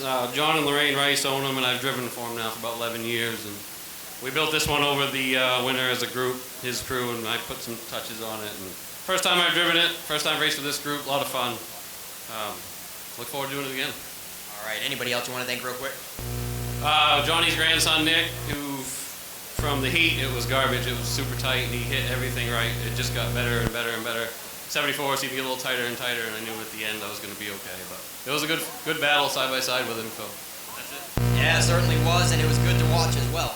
So Doug Lalemme, you guys really put on a good show. You stayed wheel to wheel most of that entire race. Yeah, me and James had a race like that a couple of years ago. He's fun to race with. Like he said, I just got too tight. I had to let him go because we're not about rubbing fenders. So we have a great time. I love this track. You know, I drive 3.5 hours to race this race. But these guys are great to race with. Places are excellent to race at. I got a longtime friend and sponsor in the stands today. I'd like to thank him, Phil Bell, and thank everybody for coming out tonight. All right, Doug Lalemi with runner-up honors. What else, Doug? It's Loleen. Loleen, yeah. And I'm probably going to do it next time, so I'm sorry in advance. But in third, we got Norm Judkins. You raced side by side with fourth place as well the entire race. Nice run, Norm. Oh, that was fun, man. He's all tickled pink here. I'm an old guy. You keep up to him. Oh, I want to thank George Haskell. You want to thank George Haskell? Is this his ride? No. But anybody else? He helps me on that all the time. Oh, jeez. My wife. Other than that, I'm all alone with it. My son, Kevin, I forgot him. He's not here today. All right. I think that's going to do it from Norm Judkins. Thanking his son, his wife, and George Haskell, who we raced wheel to wheel with throughout the entire race as well. So we'll get these guys up in front of James Osmond's, what number is that again? Exactly. Ken, help me out. What number is that? That is a question mark. And again, going back to, we just mentioned the Hall of Fame, one of our newest inductees last year, Jerry Farron, who actually ran a regular season with a question mark on his car. Was one of the newest inductees. So our 2025 class will be going in 3 weeks. Rainouts we've had early in the season, stacking on some extra races for you throughout the rest of the year. And we did get our 50-50 winner, folks. We got to congratulate John from Massachusetts for winning over $700, and hopefully it makes him a more frequent comer to Wiscasset Speedway, all the way from Mass. Absolutely. Come on down. Green flag is out. We are off and running. And Mike Meady has rejoined the group, but has not found the speed and wisely drives it to the infield. Thank you very much, Mike. Gavin Giroux leads the way.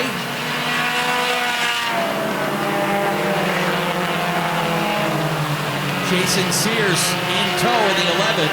Then already a bit of a space back to the 71 of Jarity. Kerrigan Glazer up to fourth already. Keegan Murray fifth.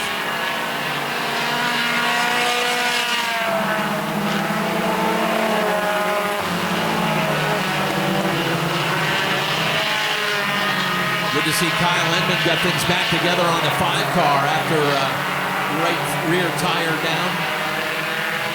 Dropped halfway out of that heat race.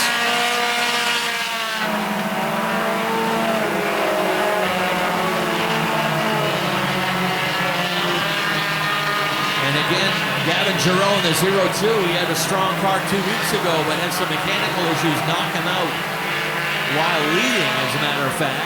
Trying to finish the deal tonight.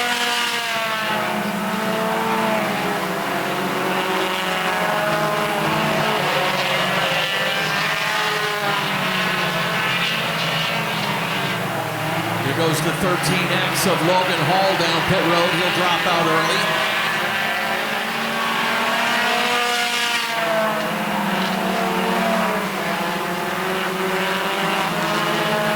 Kerrigan Glazer has worked her way into the 3rd position and second fastest on the track.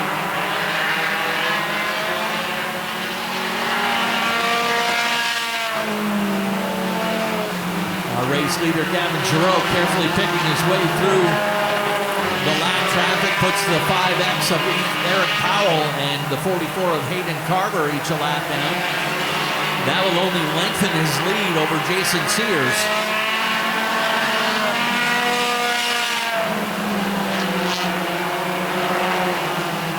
Action all the way around the track now. Lead trio on the backstretch. Your leader coming through 3 and 4 right now.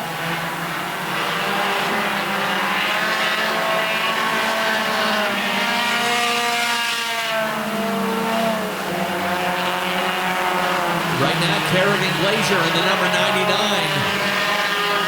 is, well, She was the fastest the lap before, but has dropped off a little bit.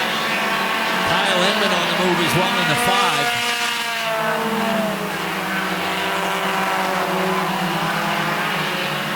That time Kerrigan throws down the fastest lap of the race with a 19.31 second lap. Kyle Inman as well.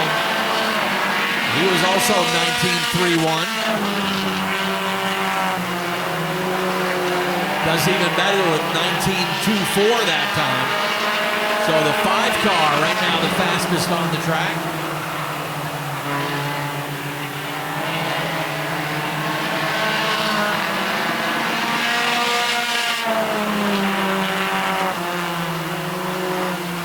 With this Roadrunner class, not uncommon to have them spread out like this. You got varying degrees of experience. Some drivers, this is their first or second race ever.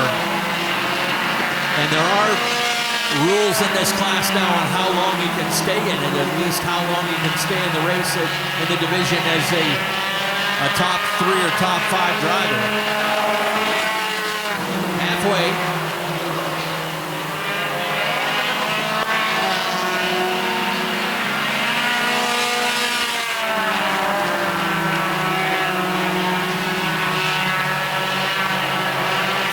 Glazier able to sneak by Jason Sears, put the 99 car into second. And Kyle Inman quickly closing in on that pair. Your leader, Gavin Giroux, nearly a full straightaway lead. Is up to 3.2 seconds.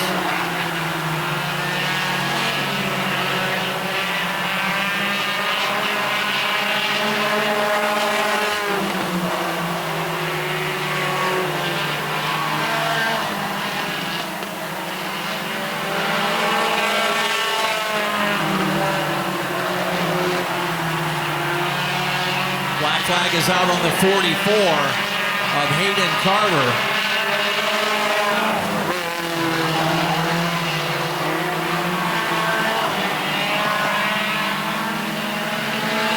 Got a battle developing now for the 3rd spot with Kyle Inman right on the heels of Jason Sears.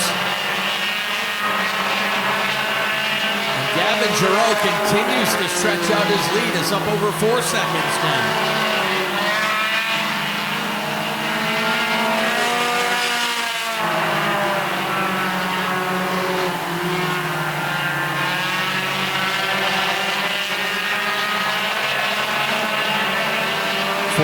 Got the memo and is on his way down.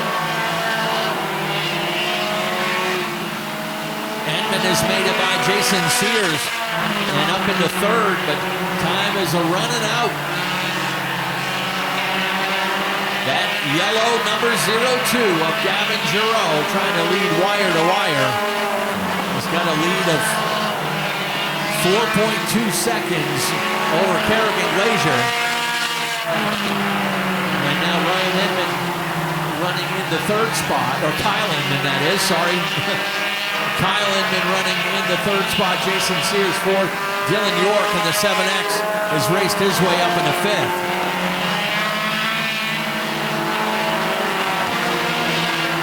Second place may still be up for grabs between Edmond and Glazier. Kerrigan with a little bit of a slip, and there goes Kyle Inman into second. Just a little slip is all it took. Inman was right there to capitalize.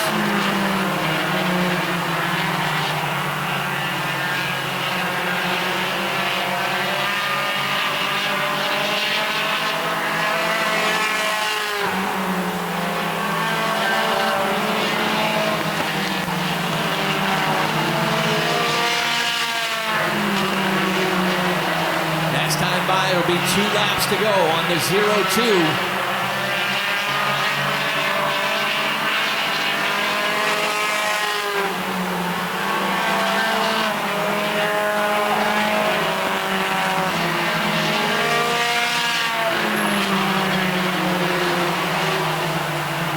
That lead has gone down a little bit, but still insurmountable with 1 lap to go.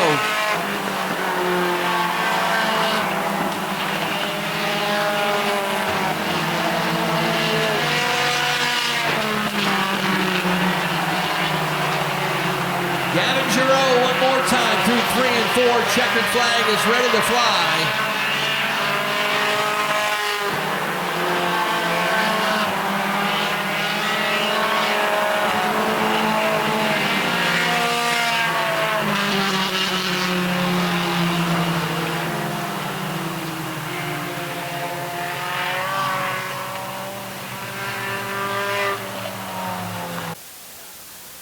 We got ourselves another first-time winner down there in Coastal Auto Parts Victory Lane. Another special flag handed out. And I'm hoping we'll get this guy another nice round of applause when he hops out. Nick, take it away. Yeah, thank you, Ken. Here he comes. Gavin Giroux, here you go. You get to keep that flag forever, my man. Had him covered, and Mr. Chip Farrington, he's put you in a nice piece, hasn't he? Oh yeah, this is the best one we had so far. I'm just glad we got it to hold up. Yeah, last week wasn't the same story, was it? No, we ended up, it was overheating the first feature, and the second feature we ended up losing a radiator hose, but she is a fast car. Anybody else you want to thank, aside from Chip Farrington, of course? Oh yeah, I'd like to thank all my pit crew, Mason, my girlfriend Madison, Skowhegan Tire, they helped me out a lot, that's my parents. Chip Farrington obviously put me in the car, North Country Car Wash, I think that's it. All right, Gavin Giroux, folks, gets his first checkered flag feature win at Wiscasset Speedway. And Kyle Enman, he was trying to chase him down, but it was a caution-free one, and you ran out of time. What happened in the heat race? You didn't finish that one. I think we both took a little, and nobody gave any. And it's racing, it happens. It's all right. We're up here now. We've had a pretty long day. I went to load this on the trailer this morning at about 7 o'clock, and blew a power steering line, and just chased it from there. And I've been all day getting to right here. I got to thank my sponsors, Hudamaki. Really got to thank those guys a lot. They came on board this year, helped out in a big way. ABG Heating and Cooling, Yankee Yard Works, and Emden Grand Prix Services. My father, Alex, they busted with me this morning to get this thing here. All right, Kyle Inman, ladies and gentlemen, with runner-up honors. And this girl gets another piece of hardware from Wiscasset Speedway. Kerrigan, you are turning into quite the little racer. It must be fun to be competitive up front, isn't it? Oh yeah, I definitely didn't really think I was going to get up here, but you got to have the confidence, and I had that confidence. Yeah. Anybody you want to thank for sponsoring the 99 ride? I got to thank Barter Builders, Bill and Bonnie, Pete McCullough, Mom, Dad, my sister, my brother and his girlfriend, and Harriman Racing. Yeah, that's Joe Harriman, right? Joe Harriman and family? Yeah. You guys both get to take home some hardware tonight. Congratulations. We'll get you guys up here in front of the 02 for some top 3 photos to wrap up Coastal Auto Parts Napa Victory Lane. And once again, Coastal Auto Parts has 30 Napa locations across the state of Maine. You can find the nearest one near you at www.capnapa.com. Dale's Cash Fuel Roadrunners wrapping up Victory Lane. Back up to you, Ken. Lights off on the pace car, ready to go 20 laps now for the hobby division.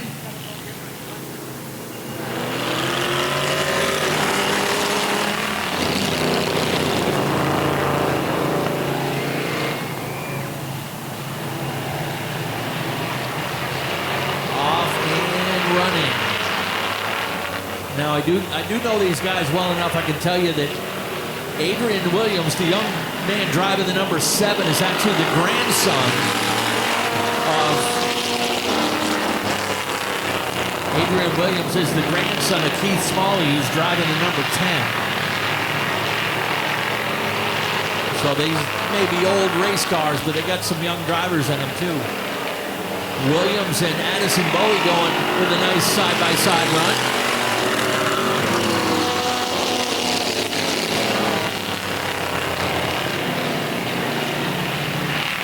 Bowie switches sides and will gladly take that inside lane.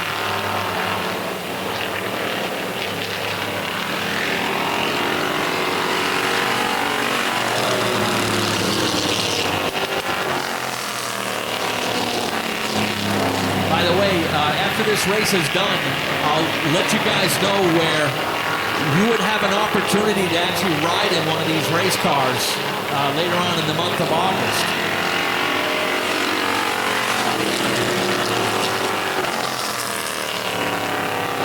These guys will be here.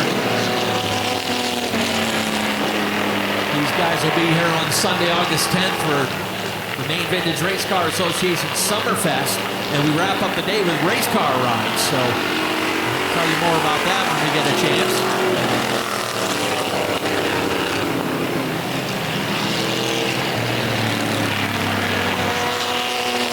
Addison Bowie showing the way. Dave Brennan has moved up in the second spot.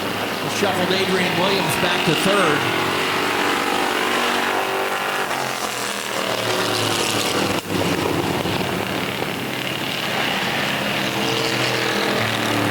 Smoke coming out of that zero once again. Closing up ground on Addison Bowie.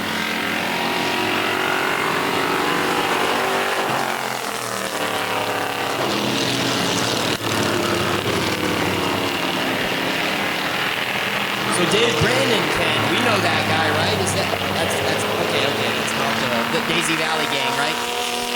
Yeah, I was thinking that for a second. Dave Brandon is from over in Lisbon.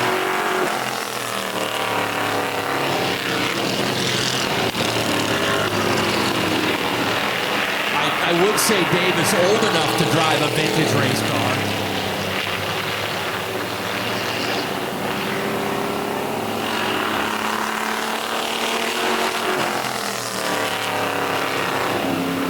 Nice side-by-side race between grandfather and grandson. That's back there for third place. Always cool to see that. Halfway, 10 down, 10 to go.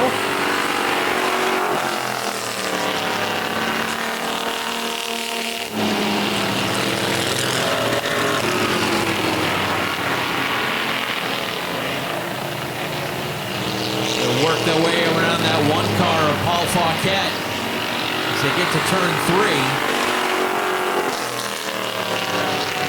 Adrian able to use that car as a little pick to secure the third spot once again. Lead pair a full straightaway. Actually nearly half a track now ahead.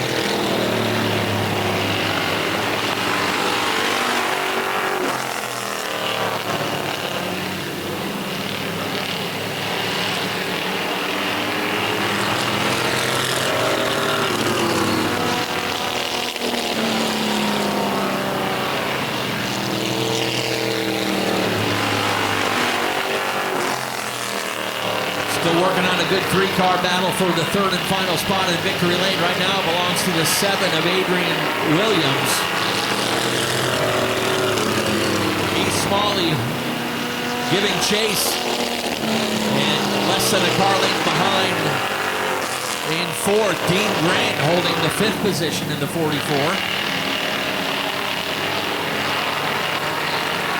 They'll have 5 to go when they come around to the stripe.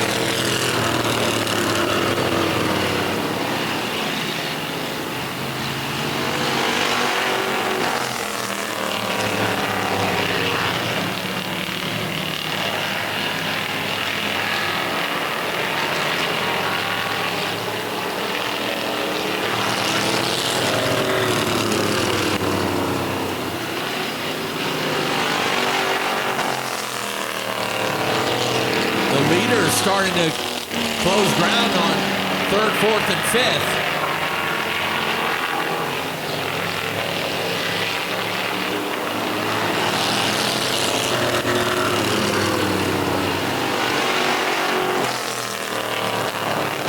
Next time by to be 2 laps to go on the number 38 of Addison Bowie.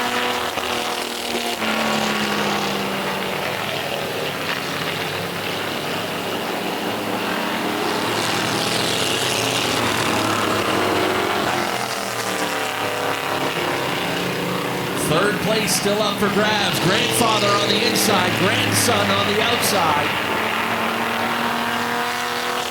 A little advantage now for the 7. And the leaders have caught 3rd and 4th. We're going to end up possibly with just 2 cars on the lead lap, but that's the third place battle right in front of the race leader.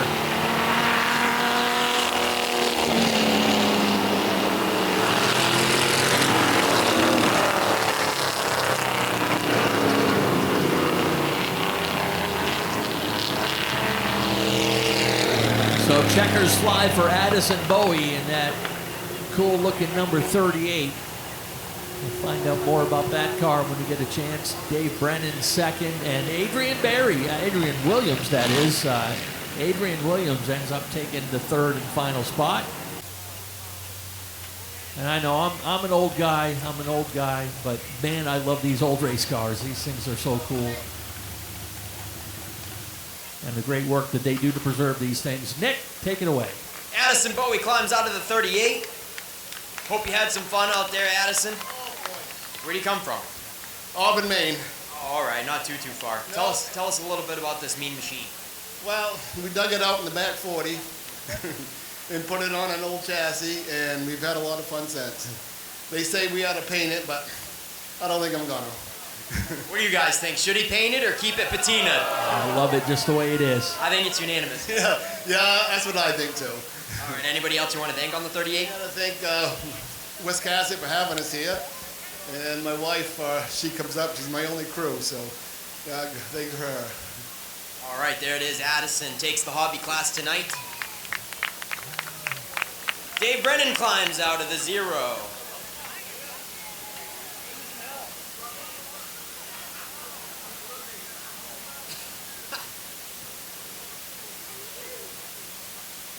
Dave Brennan, you kept him honest the whole way, but you didn't have quite enough.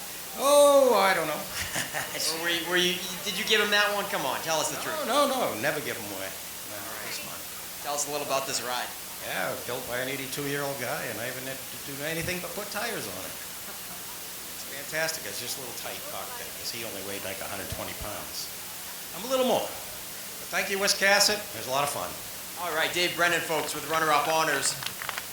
And this one is Adrian Williams. Man, quite a landslide up ahead for the top 2. What are they doing to get them cars so fast?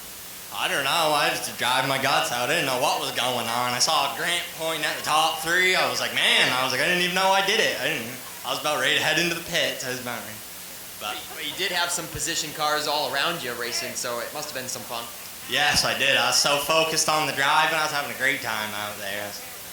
Anybody you want to thank on the 7X ride? I'd like to thank Fair and Square Builders and KA Smalley Restoration. I'd like to thank the track for having us wicked good here, too. Thank you. All right, thank you, Adrian, for coming out, and congratulations on your solid top 3 run.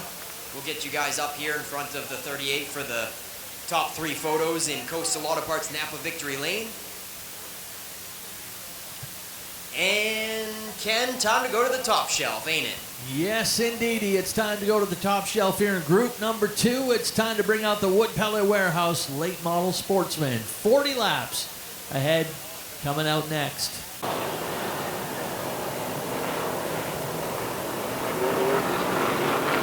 Lights off on the pace car, ready to go with Ben Nile and David Getchell.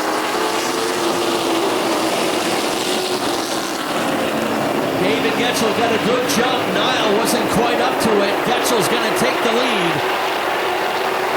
Here comes Brett Osmond around the outside as well. Osmond whips it out wide out of turn number 4.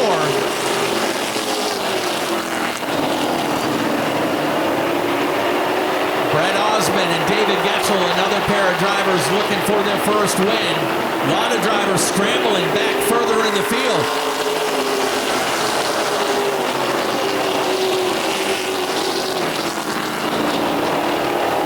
And we got a problem with the 52 of Landon Tapley. He and Daniel Harding locked horns over in turn number 4.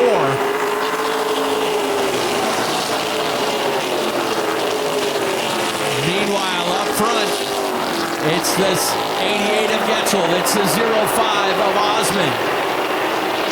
Great job from Landon Tapley to keep us under green.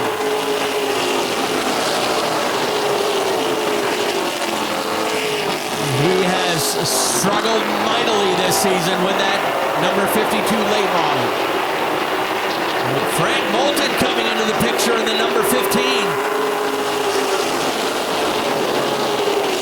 Moulton started this race back in 5th and is now up into the top 3. Oh, Brett Osmond fighting it along with Getchell. And we've got cars piling up over there in turn 4.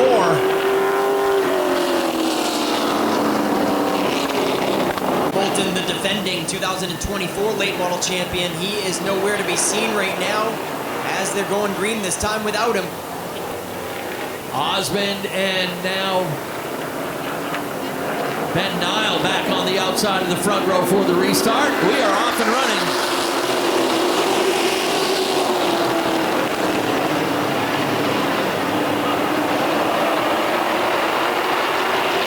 Trouble for Chase Burgess as he makes contact with the wall up there in turn number 1.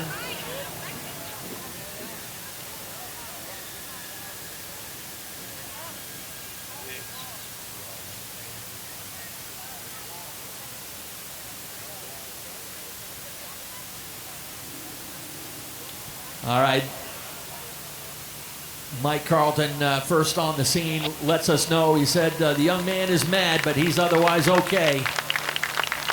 Well, there's the damage on the front of Chase Burgess's car. Lights off in the pace car, ready to get back at it. Second try at 5 laps complete. Osmond and Nile back on it. And a green flag.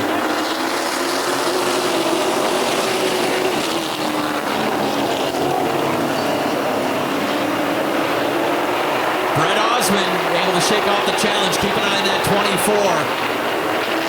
Jonathan Emerson was fast in the heat, fast in practice, and now he's up to second place.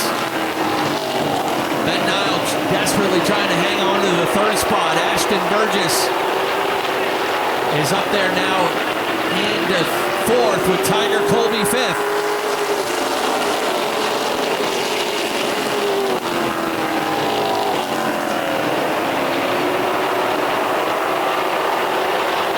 Burgess looking for room on the low side of Ben Nile at the same time. Jonathan Emerson outside of Brett Osmond for the lead. We said Emerson was fast and he's showing it off right now. Little advantage on the outside of Brett Osmond.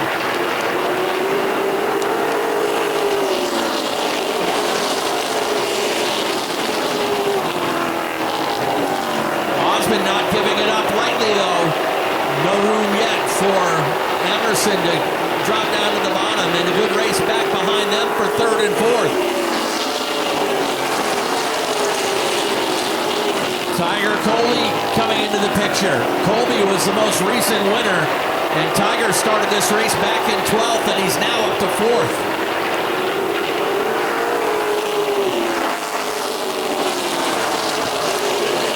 Jonathan Emerson finishes the pass. He got his first career late model win last year, trying to get his first of this season tonight.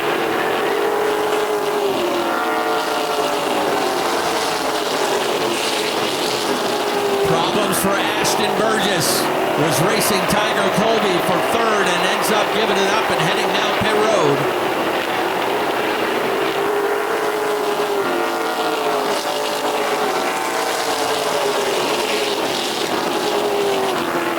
Keeping an eye on the progress of some heavy hitters from deep in the field.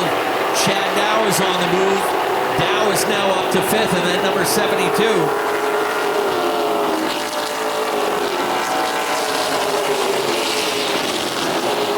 And Daniel Harding from 11th, looking to crack the top 6 right now, racing outside of Randy Barker. Barker in the 8.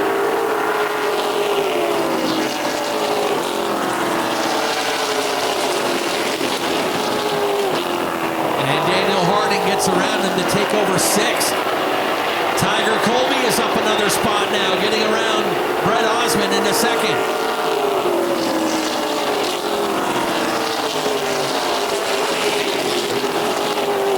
Keep an eye on this lead pair. They had a little skirmish in the practice earlier today. Had a chance to talk it out. They both know they have fast race cars.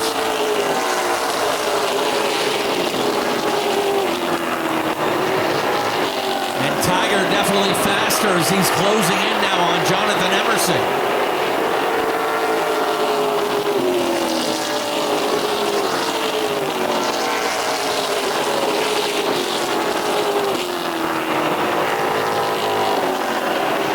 Colby sets up shop on the high side.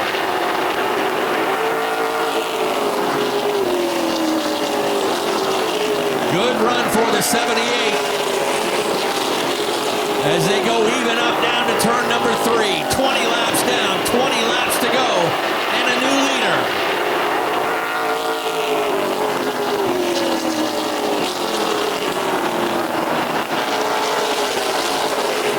Tiger Colby started 12th and now has the lead 20 laps into this one.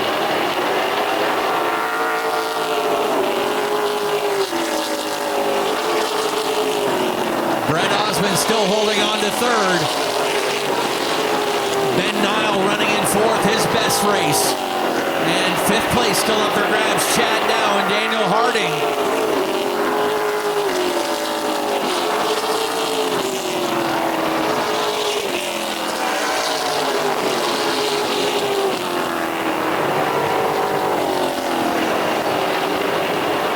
There goes Alex Waltz down pit road. He'll drop out early as he just won another lap down. Problems for Will Collins in the 25.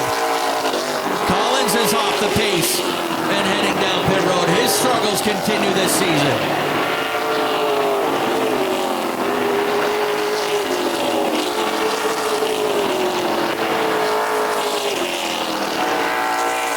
Tiger Colby has built up a lead.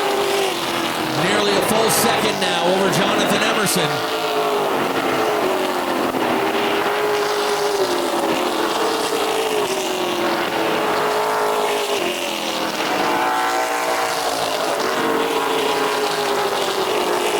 Passing flag being worked on the 5 of Steve Barker.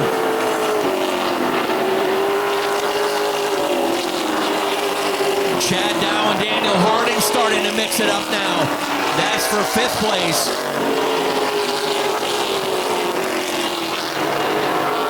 Action all the way around this 3/8 mile speedway.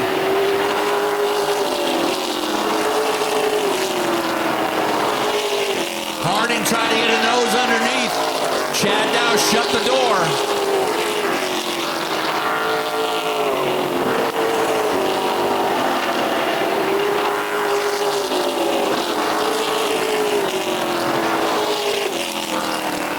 Colby's lead is up to a 1.5 seconds now over Jonathan Emerson. Brett Osmond 3rd, but he's got Ben Nile right on his heels. Ben Nile desperately wanting to pick up his first career top 3. 10 laps to go now for Tiger Colby.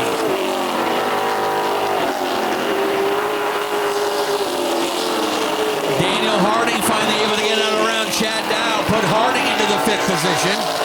Chad Dow back to 6th. Nick Morton, great race out of the 00M. Nick Morton from dead last up to 7th now.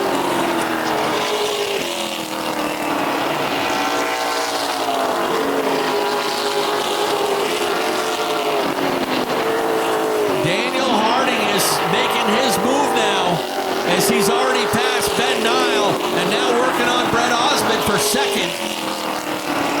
Or for 3rd, that is. He gets around Brett Osmond, put Daniel Harding into 3rd now. But he's got a long way to go to catch that 2nd place car of Jonathan Emerson. Tiger Colby working his way through lap traffic inside the final 10. 6 laps to go.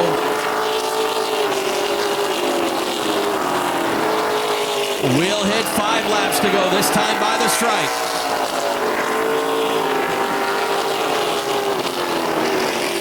Daniel Harding actually the fastest car on the track, but he is running out of time.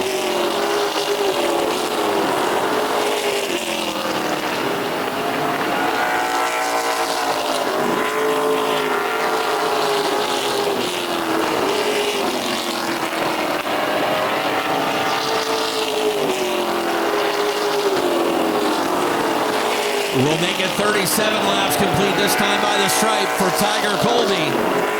He works around David Getzel, who started this race up on the front row.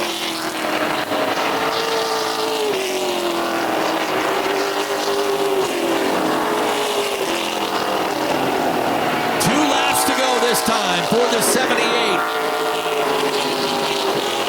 Good race back there for 4th, 5th, and 6th between Ben Nile, Brett Osmond, and Chad Dow. Ben Nile able to reclaim the 4th position as Brett Osmond starting to drop back. The white laundry flies one more time around.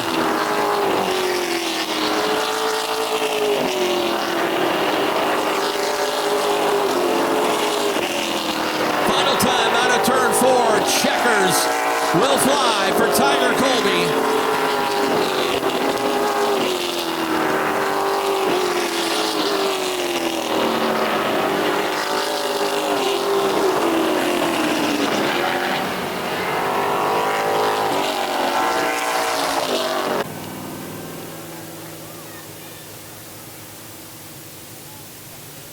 Tiger's dad, Chuck, will be out here with the modifieds coming out next. Tiger, the 4th generation of the Colby family to race here at Wiscasset Speedway. I had a chance to chat with his grandfather, Charlie Colby, and we haven't seen Charlie out here in a race car yet this season, and he said they're getting one ready. So, and a familiar spot for that number 78 car.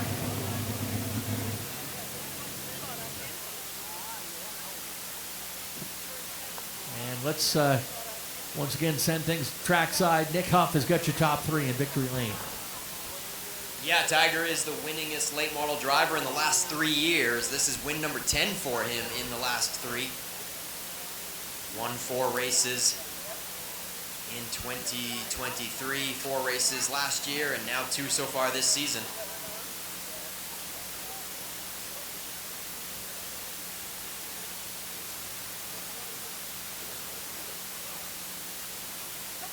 All right, folks, here he is, Tiger Colby.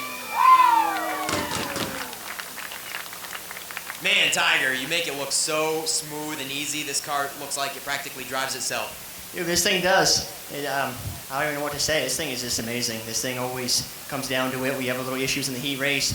We make some adjustments, and this thing just flies. Anybody you want to thank for back-to-back wins, win number 2 on the season? Well, I really got to thank all my friends and family that come out here and support me. I got to thank Distance Racing for making a really fast car. Colby's Auto Center and Tire, Red Eats, Rhubar's Redemption, B&S Video Productions, George's Sandwich Shop in Biddeford, Nervous Ticks, Sunoco Race Fuel, Wiscasset Speedway for giving us an awesome place to race. All you fans, you guys are great. Thank you for coming out. And that's Tiger Colby for you, folks. Jonathan Emerson led a whole bunch of laps and fall short just a little bit, but I mean, you can't complain. You guys were really the class of the field. You were, like half a track ahead of 3rd place. Definitely got this thing going pretty good. Yeah, we had it going good in the practice and the heat, and ultimately Colby was better on when it mattered, so just lacking a little bit of grip. First off, I'd like to thank Yankee Yardworks, Tick Patrol, Distance Racing, Emerson's Garage, Emerson Pallet Cars, Portland Glass, ABG Heating and Plumbing, Upper Pond Stables, Triple K Excavation, Caleb for spotting, my dad, Keith, Art, Chloe, just everyone helps me. Jonathan Emerson, everybody, with runner-up honors tonight. And Daniel Harding. Daniel, I think I know your strategy. You seem to pull up on the rear bumper and be really patient and see what they're going to do. And then when you have to set ship on the high side, you make it happen as quick as possible. Because you passed 3 cars on the top within like 5 laps. Yeah, it was a great race. Just can't thank these guys enough. Work amazing with these guys and just had a great day. Who else do you want to thank for sponsoring the 38 ride? Marshalls, Max Cookson Racing, and just all these guys. They put the work in and it shows. All right, there it is, folks. Daniel Harding wraps up the late model top 3. And he will join Jonathan Emerson and Tiger Colby for some top 3 photos in Coastal Auto Parts Napa Victory Lane. And I feel like I've said this before today. That's because I have, Ken. It's time for the Mod Squad. Hey, let's do it. Once is not enough. Let's get the Mod Squad out here once again. The TNL Automotive Modifieds feature number 2 ready to roll. Gary Norris and Jeff Meserve ready to turn them loose. All to the attention of head starter Dave Sturgis. Here we go. Little bit of a hiccup mid-pack, but they finally get it sorted out. Somebody's slow on the outside. I think that might be Norris. Gary Norris had a lot of trouble getting up to speed and drops 5 positions. That hauled a couple of cars all the way to the back with him. Jeff Meserve's got the lead, but he's being hounded by the 6-time champion Adam Chadbourne. Actually, I just accidentally shorted him one. He's only won 7 championships here at Wiscasset. He drives around Meserve and into the lead.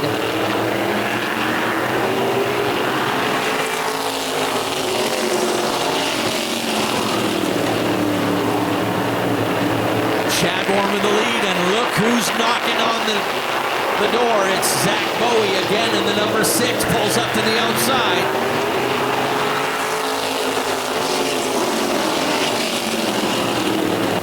Reed Reno in the mix there as well in 3rd.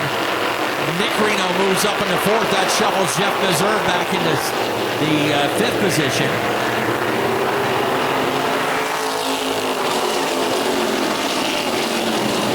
Struggling to make up some ground right now. Chuck Colby in the 87. He's racing on the outside of David Greenleaf. That's back there outside the top 5.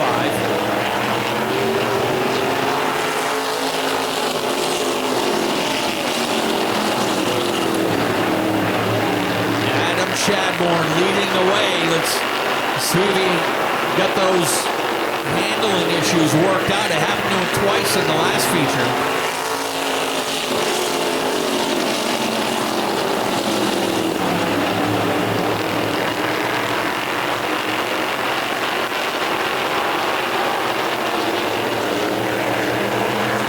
Right there in his tire tracks.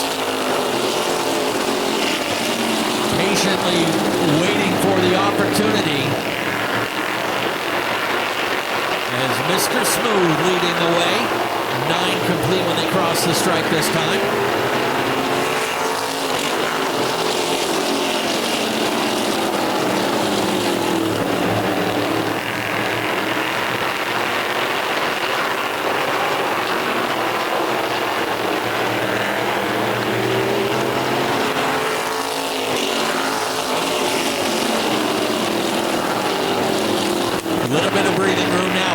Chadbourne, a couple car lengths up on that 6 of Zach Bowie. Don't count him out yet, though. Bowie keeping pace. Reed Reno running in 3rd. Nick Reno's got company now as now finally Chuck Colby is on the move. He's found some open racetrack. And Chuck Colby, 2nd fastest on the track right now.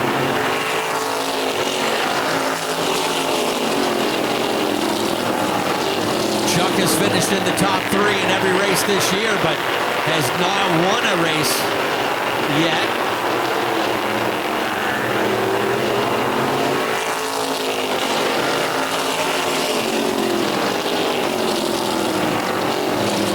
Adam Chadbourne now starting to stretch out that lead a little bit up to 0.7 of a second.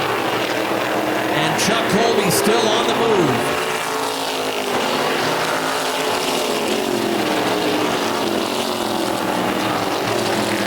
They'll hit the halfway marker this next time by the stripe. Faith Cleaves off the pace. The 89 will limp down pit road. Her night will come to an early stop.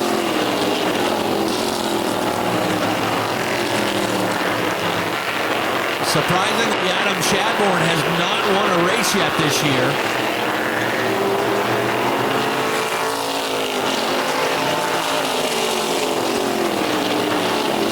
was a 6-time feature winner on the way to the championship last year. Now he's built it up a little over a second now, nearly a half a straightaway.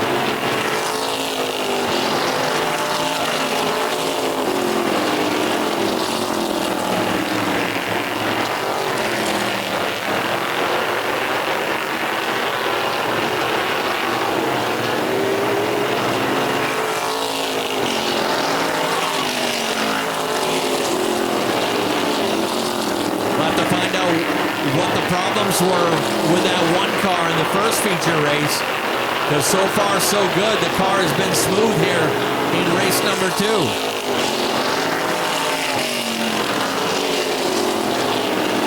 Now Chuck Colby starting to turn it up again. Has outside position on Zach Bowie with 10 laps to go. 20 down and 10 to go.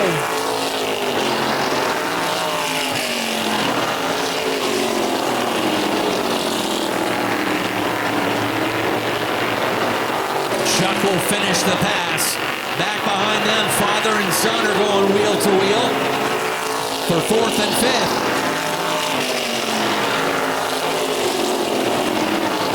Little bit of a slip from Zach Bowie. That gives over the second to Chuck Colby, but time is running out.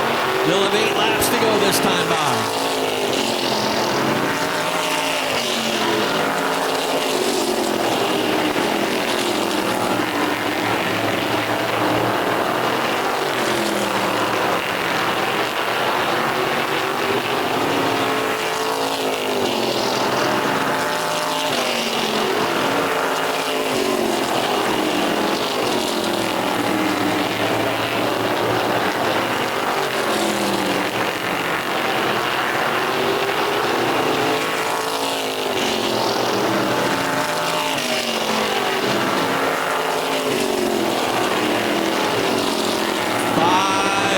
To go.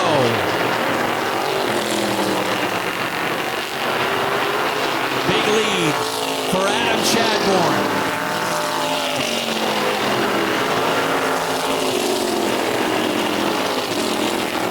Chuck Colby 2.5 seconds behind, running in second.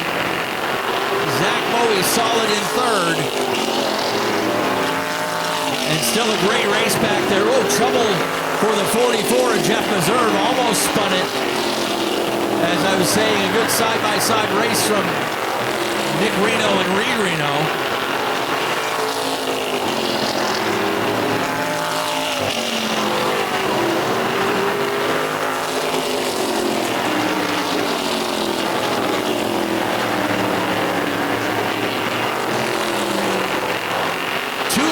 On the number 1 of Adam Chadbourne.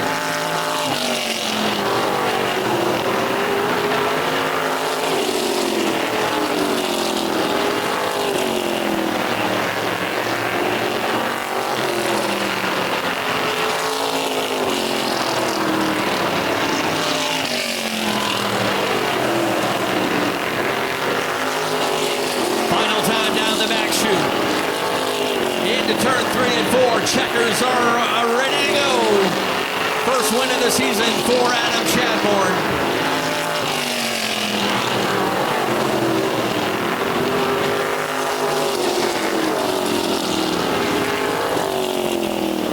Adam Chadbourne finally gets his first win of the season.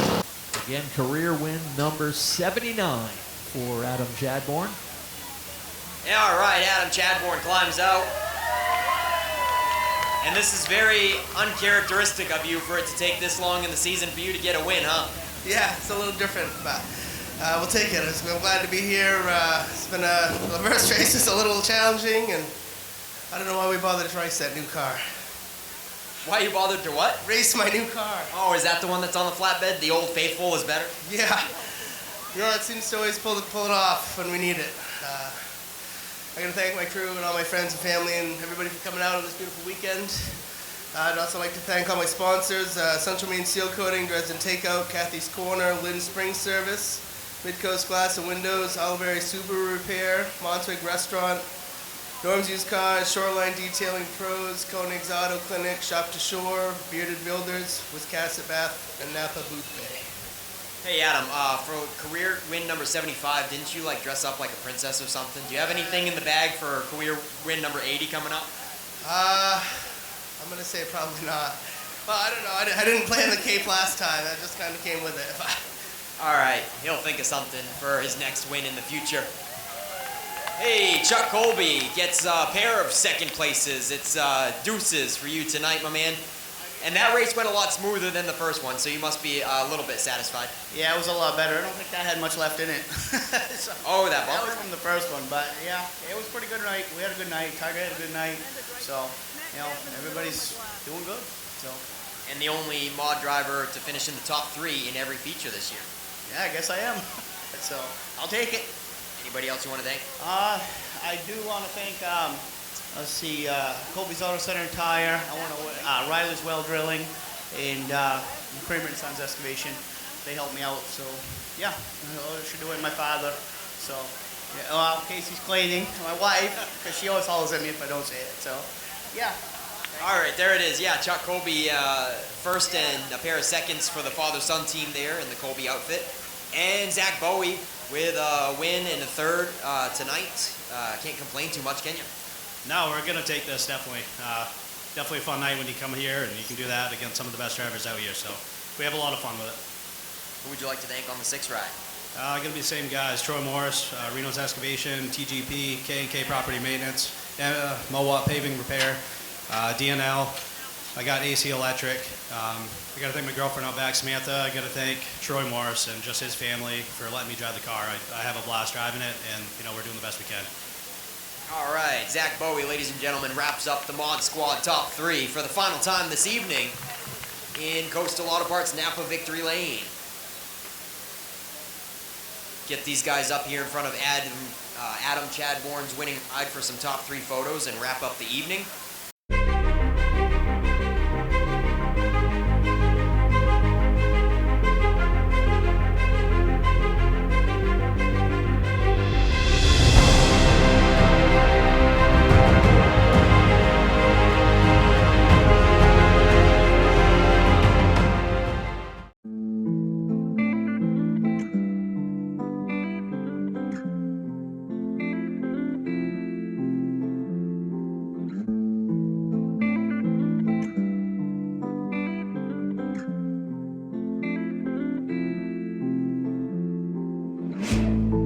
Living in the moment, cause I only got right now. Short life in the fast lane, yeah, but I live in a slow town. I learned everything the hard way, everybody gotta fall down. Yeah, life's full of good days, but sometimes it's a rain cloud. Welcome to real life, this is what it feels like. Sometimes there's a storm cloud, it's not always a clear sky.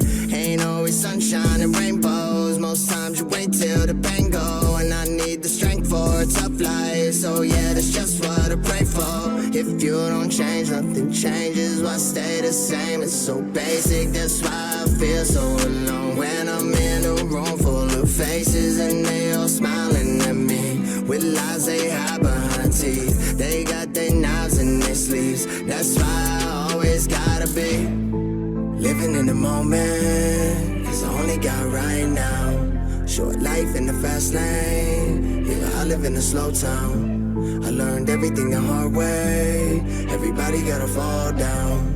Yeah, life's full of good days, but sometimes it's a rain cloud. So I'm ready for the good and bad, cause life ain't served on the prettiest platter. So I stay worried when it just don't matter. You can let it all go and keep climbing the ladder, yeah. I think I've been here, how about you? It all seems so familiar like deja vu, or a memory of me when I was young and foolish. Thank God that I learned from the scrapes and bruises, yeah. Sometimes the rain will come falling, gotta take care of the garden and learn to go with the flows. Just like the waves in the water, you try to fight, it gets harder when you just need to relax. Just try to breathe and get back, and leave the past in the past. Start living in the moment, cause you only got right now.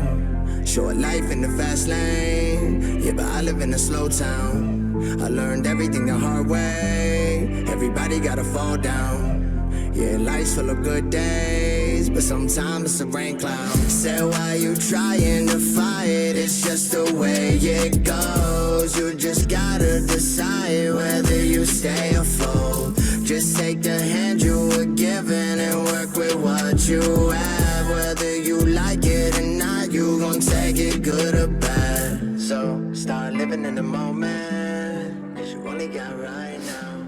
Short life in the fast lane, yeah, but I live in a slow town. I learned everything.